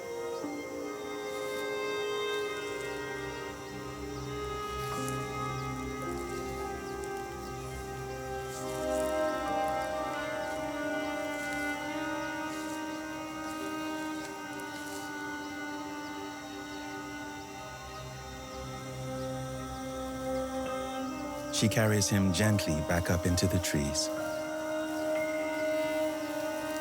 It could take her days to accept that he will never wake up.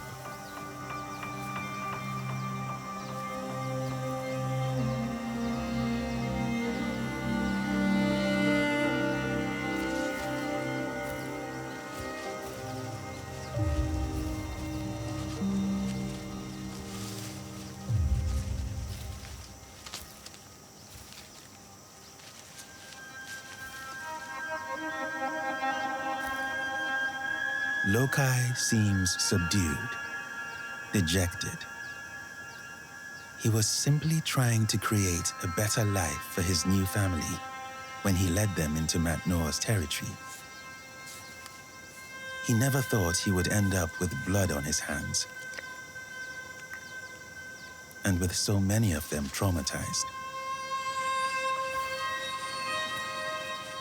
Even old Aarav, who a few weeks ago was desperate to rejoin the troop, has disappeared.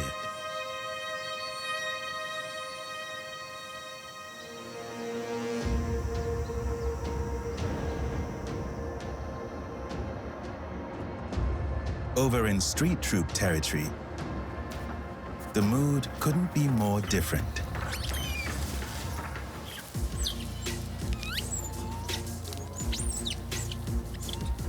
Matnoor's family celebrate their homecoming with a victory feast.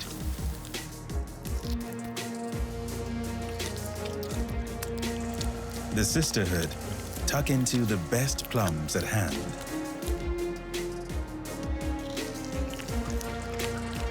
As the highest-ranked ladies, they're used to getting the pick of the banquet.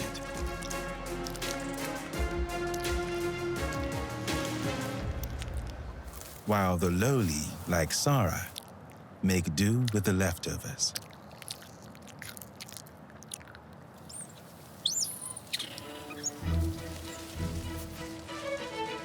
Sara's son Max isn't quite ready to join in on the buffet. He's only 5 weeks old, the youngest member of the troop, and isn't eating solids yet. But now that Max has made it through the first vulnerable weeks of life, Sara lets him leave the safety of her arms to explore a little. Like all long-tailed macaques, Max is born with the ability to grip and hold on tight. So climbing this comes naturally to him.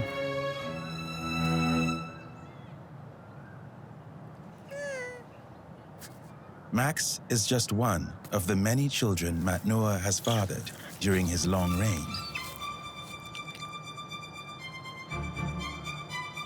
With every new baby born, Matnoor seems to grow into a more laid-back dad. After all, he's got the system working perfectly for him. Raising the babies is the female's job. He only becomes a hands-on dad when the kids are bigger and ready for play fighting lessons.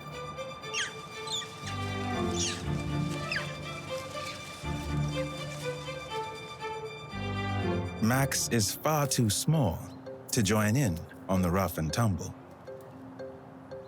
But he appears to want to start lessons with Dad anyway. Matnoor swiftly sends him on his way.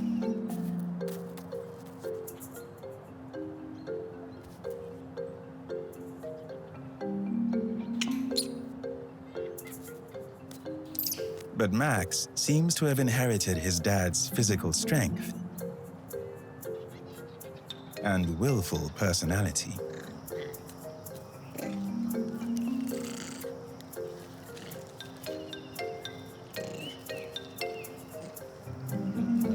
Despite being dwarfed by the Great King, Max isn't backing down.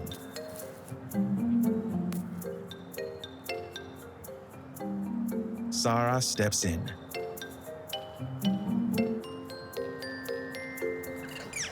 Now is not the time for her willful son to meet his father.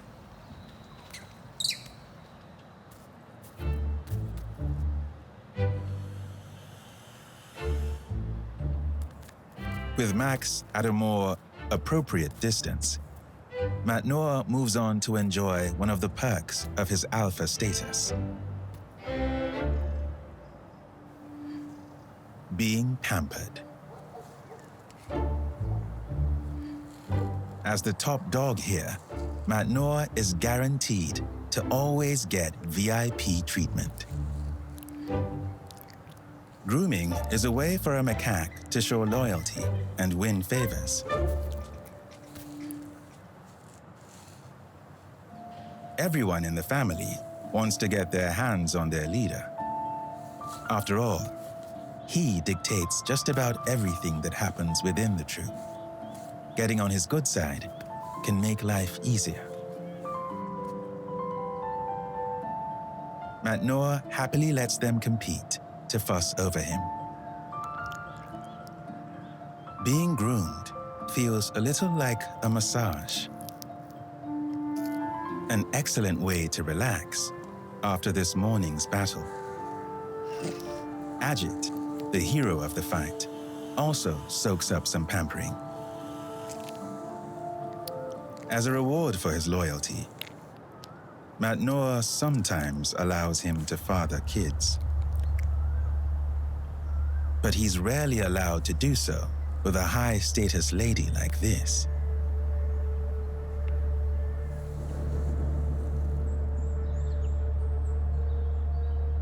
Matnoor notices that Ajit is with the high-ranked female. Ajit seems to know he shouldn't be doing this, but he doesn't move on. Matnoor lets him continue, just this once. It's too hot for a fight.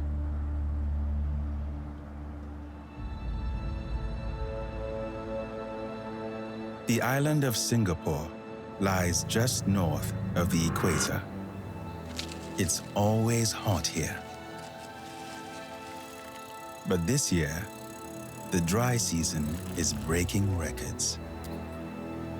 Today, the mercury hits 37 degrees. It's hotter than it's been in decades.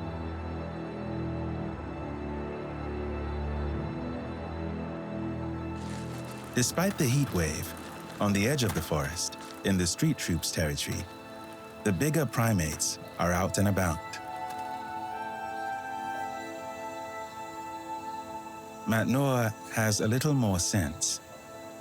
He's led his family into the slightly cooler jungle. In this intense heat, it's best to find a shady spot high up, where there is a chance of catching a breeze.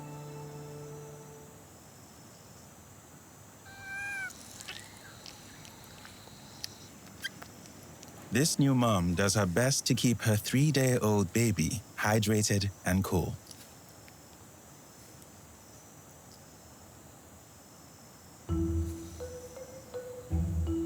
With the arrival of a new half-sibling, Max is no longer the baby of the troop. He's graduated to toddler status, and in true toddler fashion, throws his first tantrum.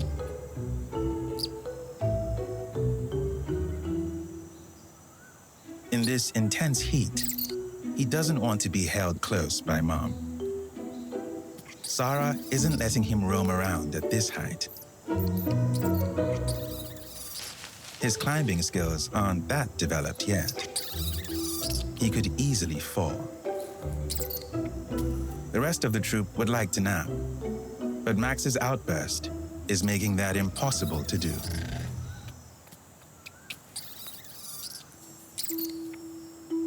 Sara's essentially a single mom, which is a tough gig, especially when your baby is annoying everyone.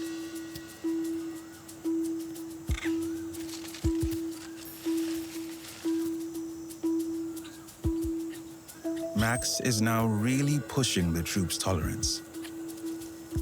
Sara knows she needs to get him under control. If Max keeps up this unsociable behavior, he will most likely end up receiving a smack from one of the Sisterhood. That could send him tumbling.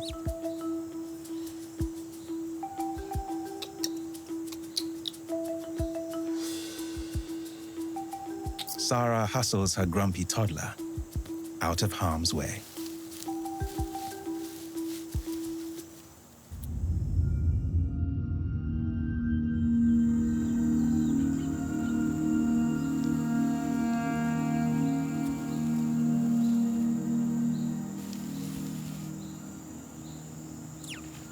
It's been a couple of weeks since the hill troop were viciously attacked by Matnoor's henchmen.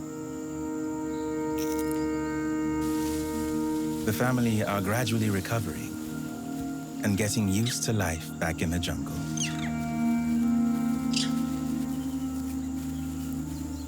The young female with the life-threatening injury is miraculously on the mend. With any luck, she'll regain full use of her arm. Below her on the forest floor is Aarav. back to live amongst the family he once ruled.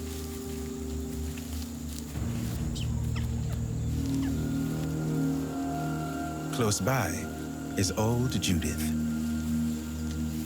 Her wound is healing well, and she seems happy home in the forest. The place she has spent nearly all of her 21 years.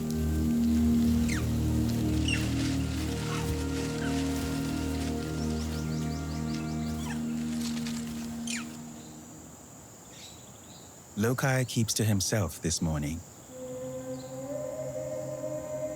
He appears to be mulling over his next move. So far, his gung-ho approach to leadership hasn't worked out. Perhaps he just needs to take some time to figure out how to be an alpha around here. Maybe the first thing he needs to do is stop longing for other territory and instead learn about what he has right in front of him.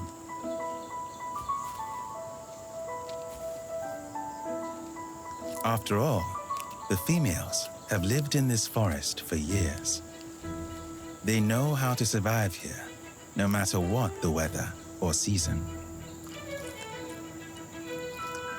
At the moment, nuts and seeds are plentiful.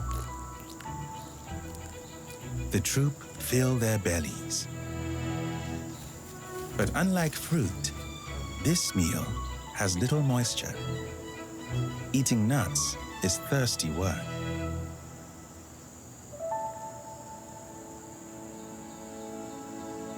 Not to worry, the hill troop have a secret source of fresh water.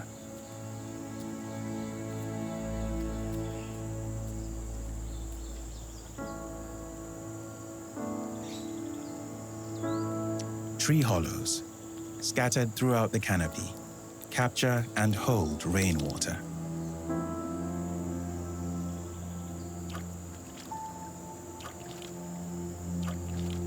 Over the years, the family have mapped out where all the tree cups are in their patch of the forest. When it hasn't rained for days, this water source is their backup. The females, who stay in the troop for life, teach their kids where the hollows are.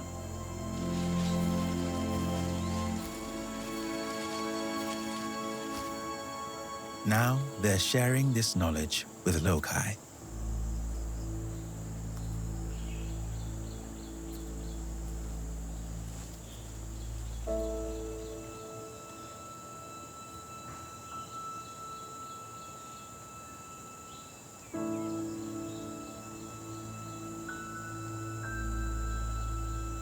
Like all long-tailed macaques, he's a fast learner, and he soon works out that he simply needs to copy everyone else and use his fingers as a scoop to have a drink.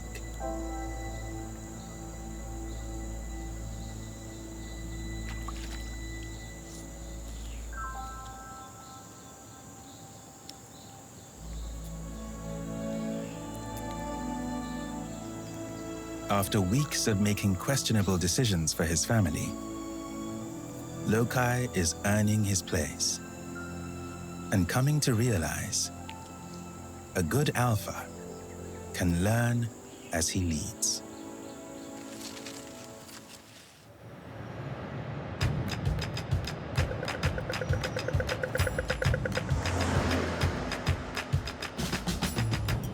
The street troop wake up early to avoid the hottest part of the day.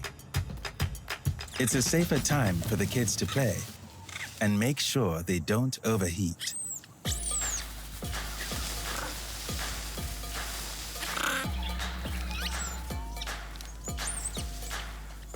Playtime is crucial for a young macaque to develop social skills. These are the 2 to 3-year-old teenage boys. In just a few years, they'll be fully grown and will be forced to leave home. They'll head off to explore new territory and try to become an alpha.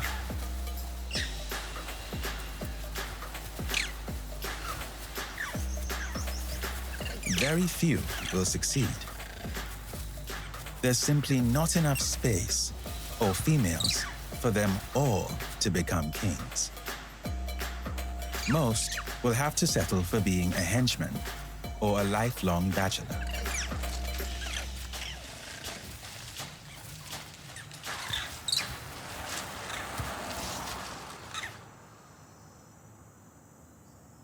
Max, who is now 2 months old, is a long way off from thinking about his future.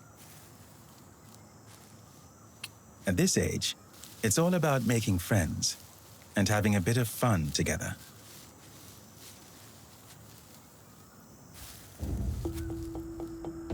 Now that he's gotten over his tantrum stage, he's learning how to interact with other macaques. This youngster is his older half-brother, and the bond they're building could last a lifetime.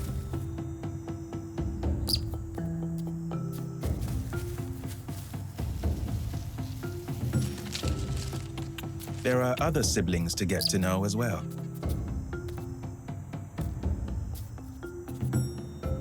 As Max gets older, his ability to build alliances and foster loyalty will be crucial. A male with well-developed social skills has a better chance of becoming an alpha.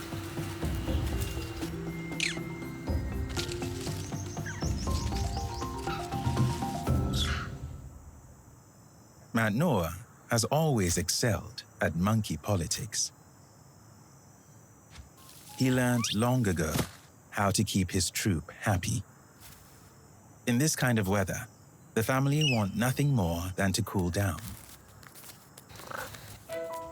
Matnoor knows just the spot. On the edge of the forest, the street troop have their own secret source of water.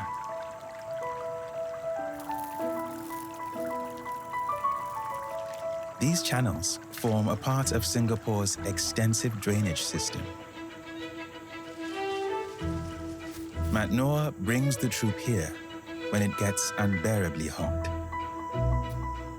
Sara, with baby Max on board, goes first.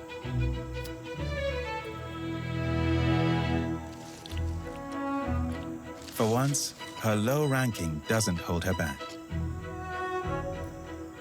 There's no limit to this flowing water,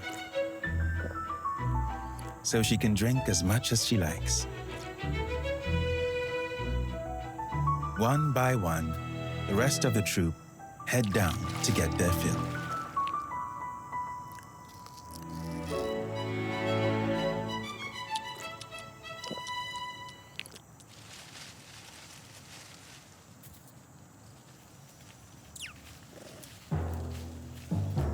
Once everyone has quenched their thirst, the older teenage boys move in.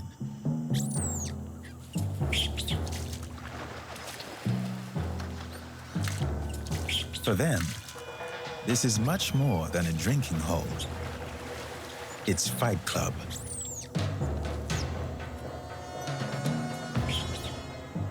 It may look a little rough, but it's the best way to hone their combat skills.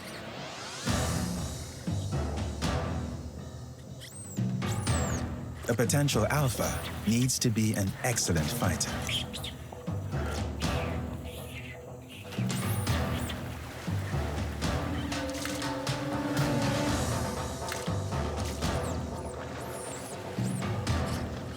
Matnoor usually runs this class, but today he hangs back.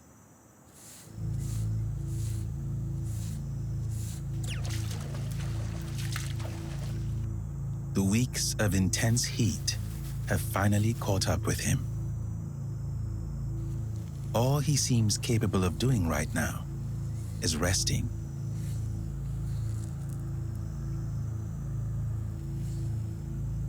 Matnoor is 20 years old.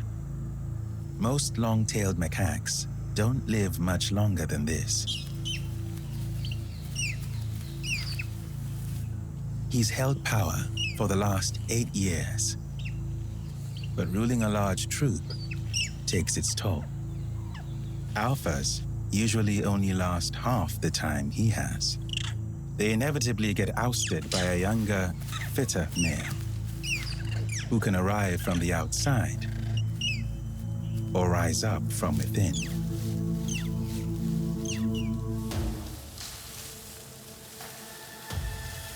100 meters away, Ajit ignores his leader.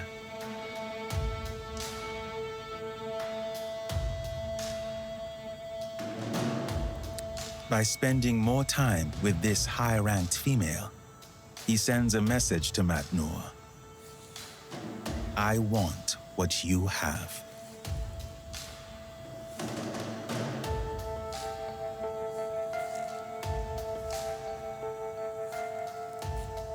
A few months ago, Matnoor would have reprimanded Ajit for this second transgression. But once again, he lets it slide. It appears that the old king has no fight left in him. By not retaliating, Matnoor has revealed to Ajit just how weak he is.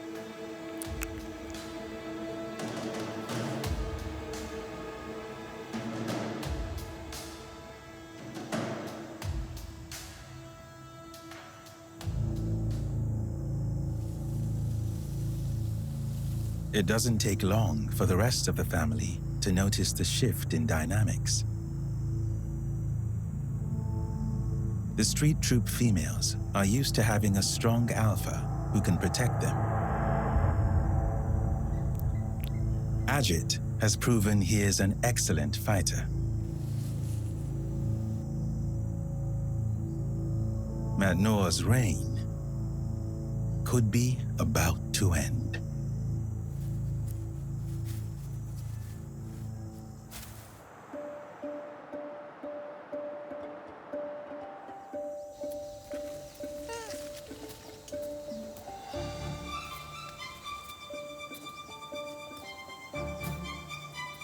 In the hill troop's jungle home, Loci leads his family out to forage for lunch. It didn't take him long to learn from the females about the huge variety of food in this part of the forest.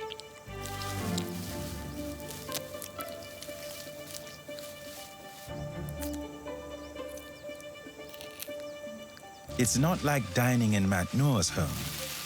Here, the fruit grows far and wide. Finding enough to feed everyone means they must cover a lot of ground. Navigating the gaps in the canopy takes skill and causes quite a ruckus. The commotion attracts a very distinctive forest neighbor, the racket-tailed drongo, one of the smartest birds in the country. This one has figured out that sticking close to the hill troop equals an easier meal.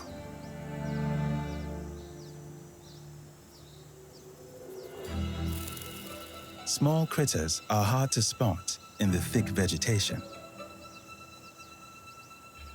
unless they're disturbed.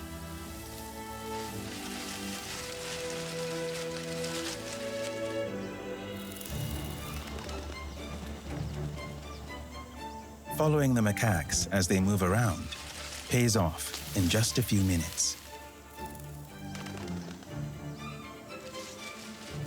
For the hill troop, there's no advantage, but they seem to tolerate this one-sided relationship.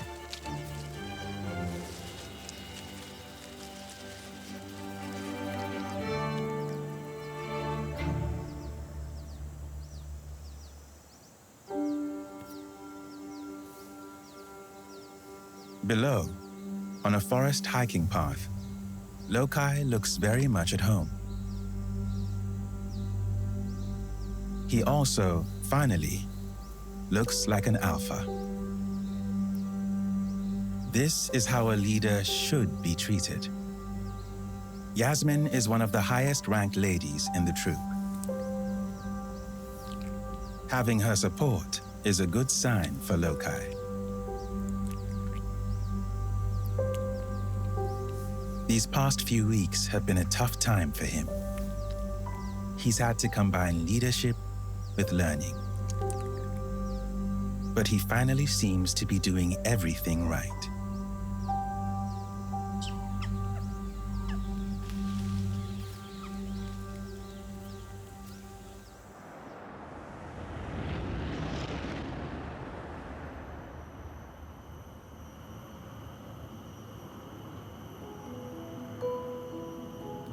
Long-tailed macaques always aim to be in bed before dark. Up high, away from predators, is the best place to rest. Just like humans, they usually sleep through the night.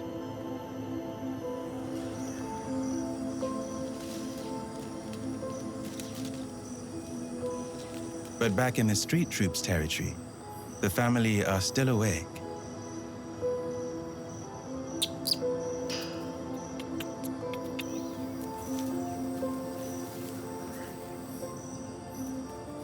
Strangely, Matnoor hasn't led them up to bed yet. He seems distracted. Flying insects attracted to the lights in Matnoor's territory have just emerged en masse.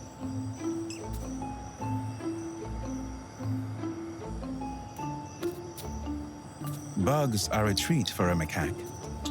Bite-sized protein snacks, if they can catch them.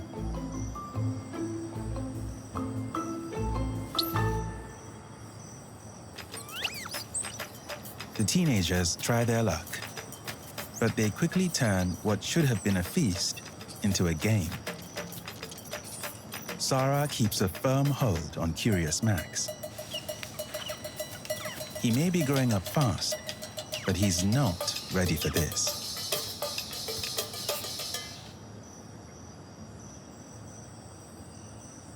Keeping the troop up late for a midnight snack could be Matnoor's way of reminding his family that the old king still has a few tricks up his sleeve.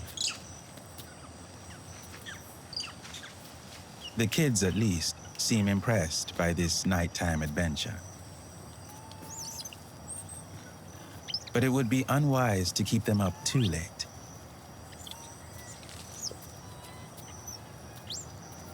Matnoor does a head count. Someone is missing.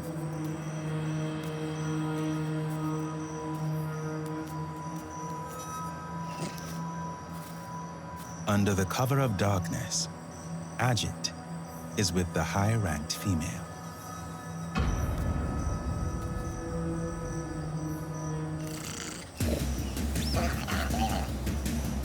This time, Matnoor takes action. Faced with a raging alpha out for his blood, Ajit flees.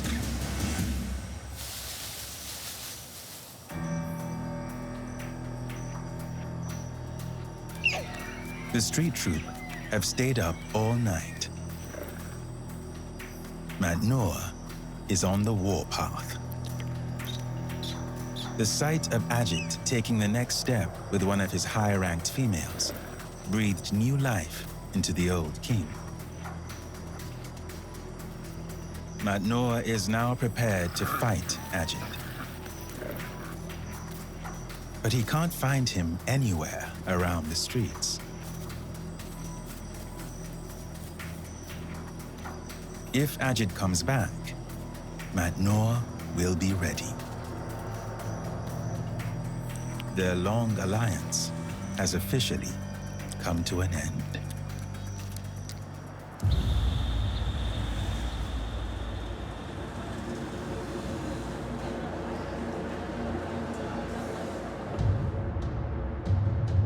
In the cool of the morning, Matnoor leads the street troop out for breakfast.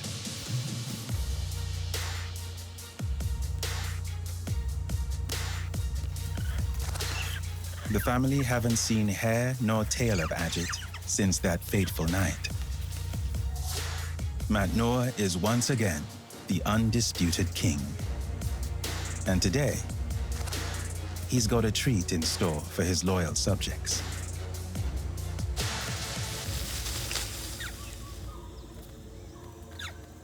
Once a year, Matnoor leads his family deeper into the forest.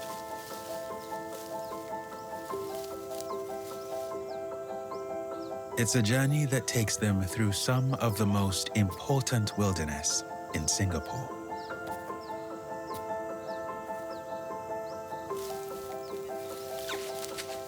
This part of the jungle is home to much of the island's wildlife, who have all carved out a niche within this multi-layered world.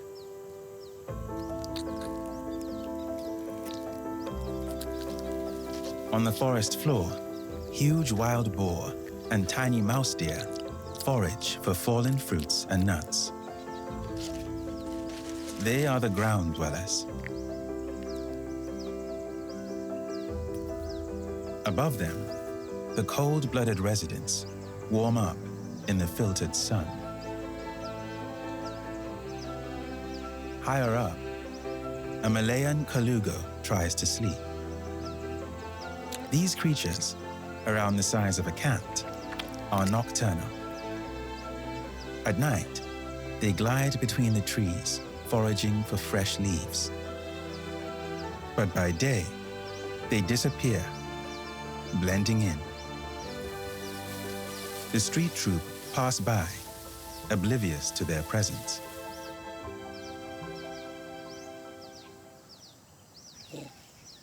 Matnoor is very focused. They're nearly there.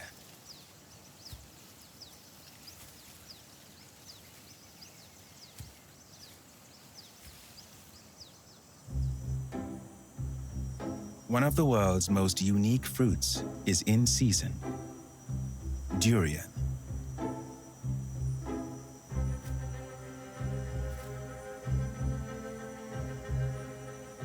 Around the size of a melon and covered in spikes, they emit a very distinctive smell. A sweet aroma that Matnoor can't resist. Breaking one open to get to the custard-like fruit inside is a little tricky. The skin is over 5 centimeters thick. A challenge, even for the male's large canines.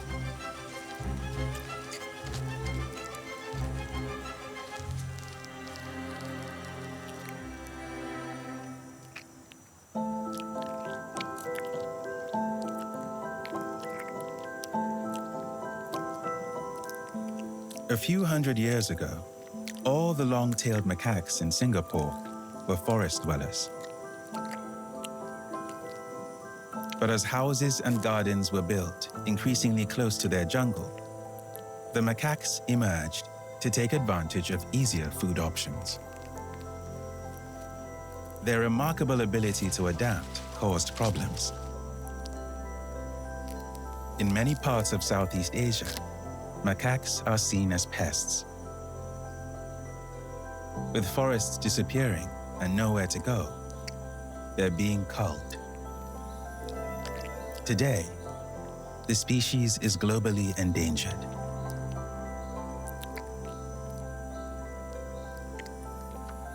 But here in Singapore, their numbers are stable.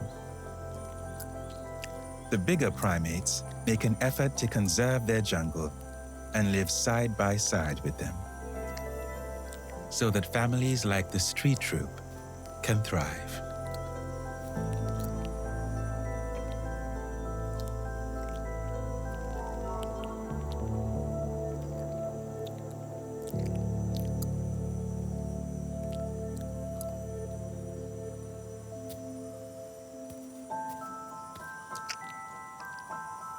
Max is now 6 months old and is eating solids. This is his first taste of durian.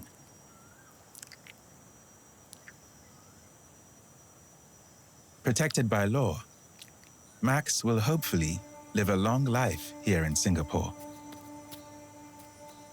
It won't always be easy. He'll have to deal with complex monkey politics and life on the edge of the city.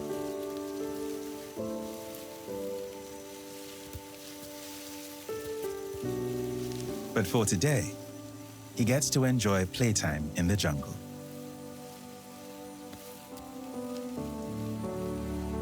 His mom, Sara, is still one of the lowest ranked females in the family. Her status will never change. But against the odds, she's raised Max through the first vulnerable months of his life. With any luck, her son will one day rise up to be a king, just like his father.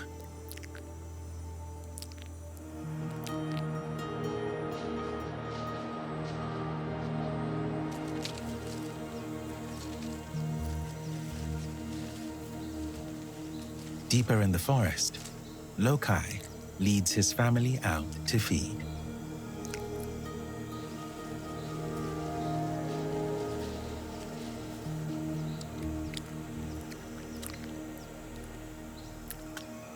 In just a few short months, Loci has mastered the art of living in his jungle home. Even old Judith seems content under his rule.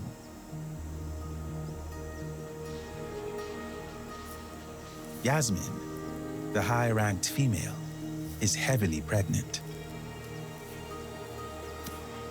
Everything Loci ever wanted has come to fruition.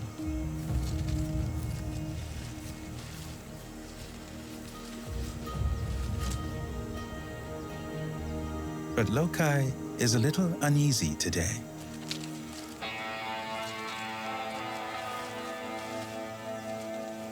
He senses someone is in his patch of the forest.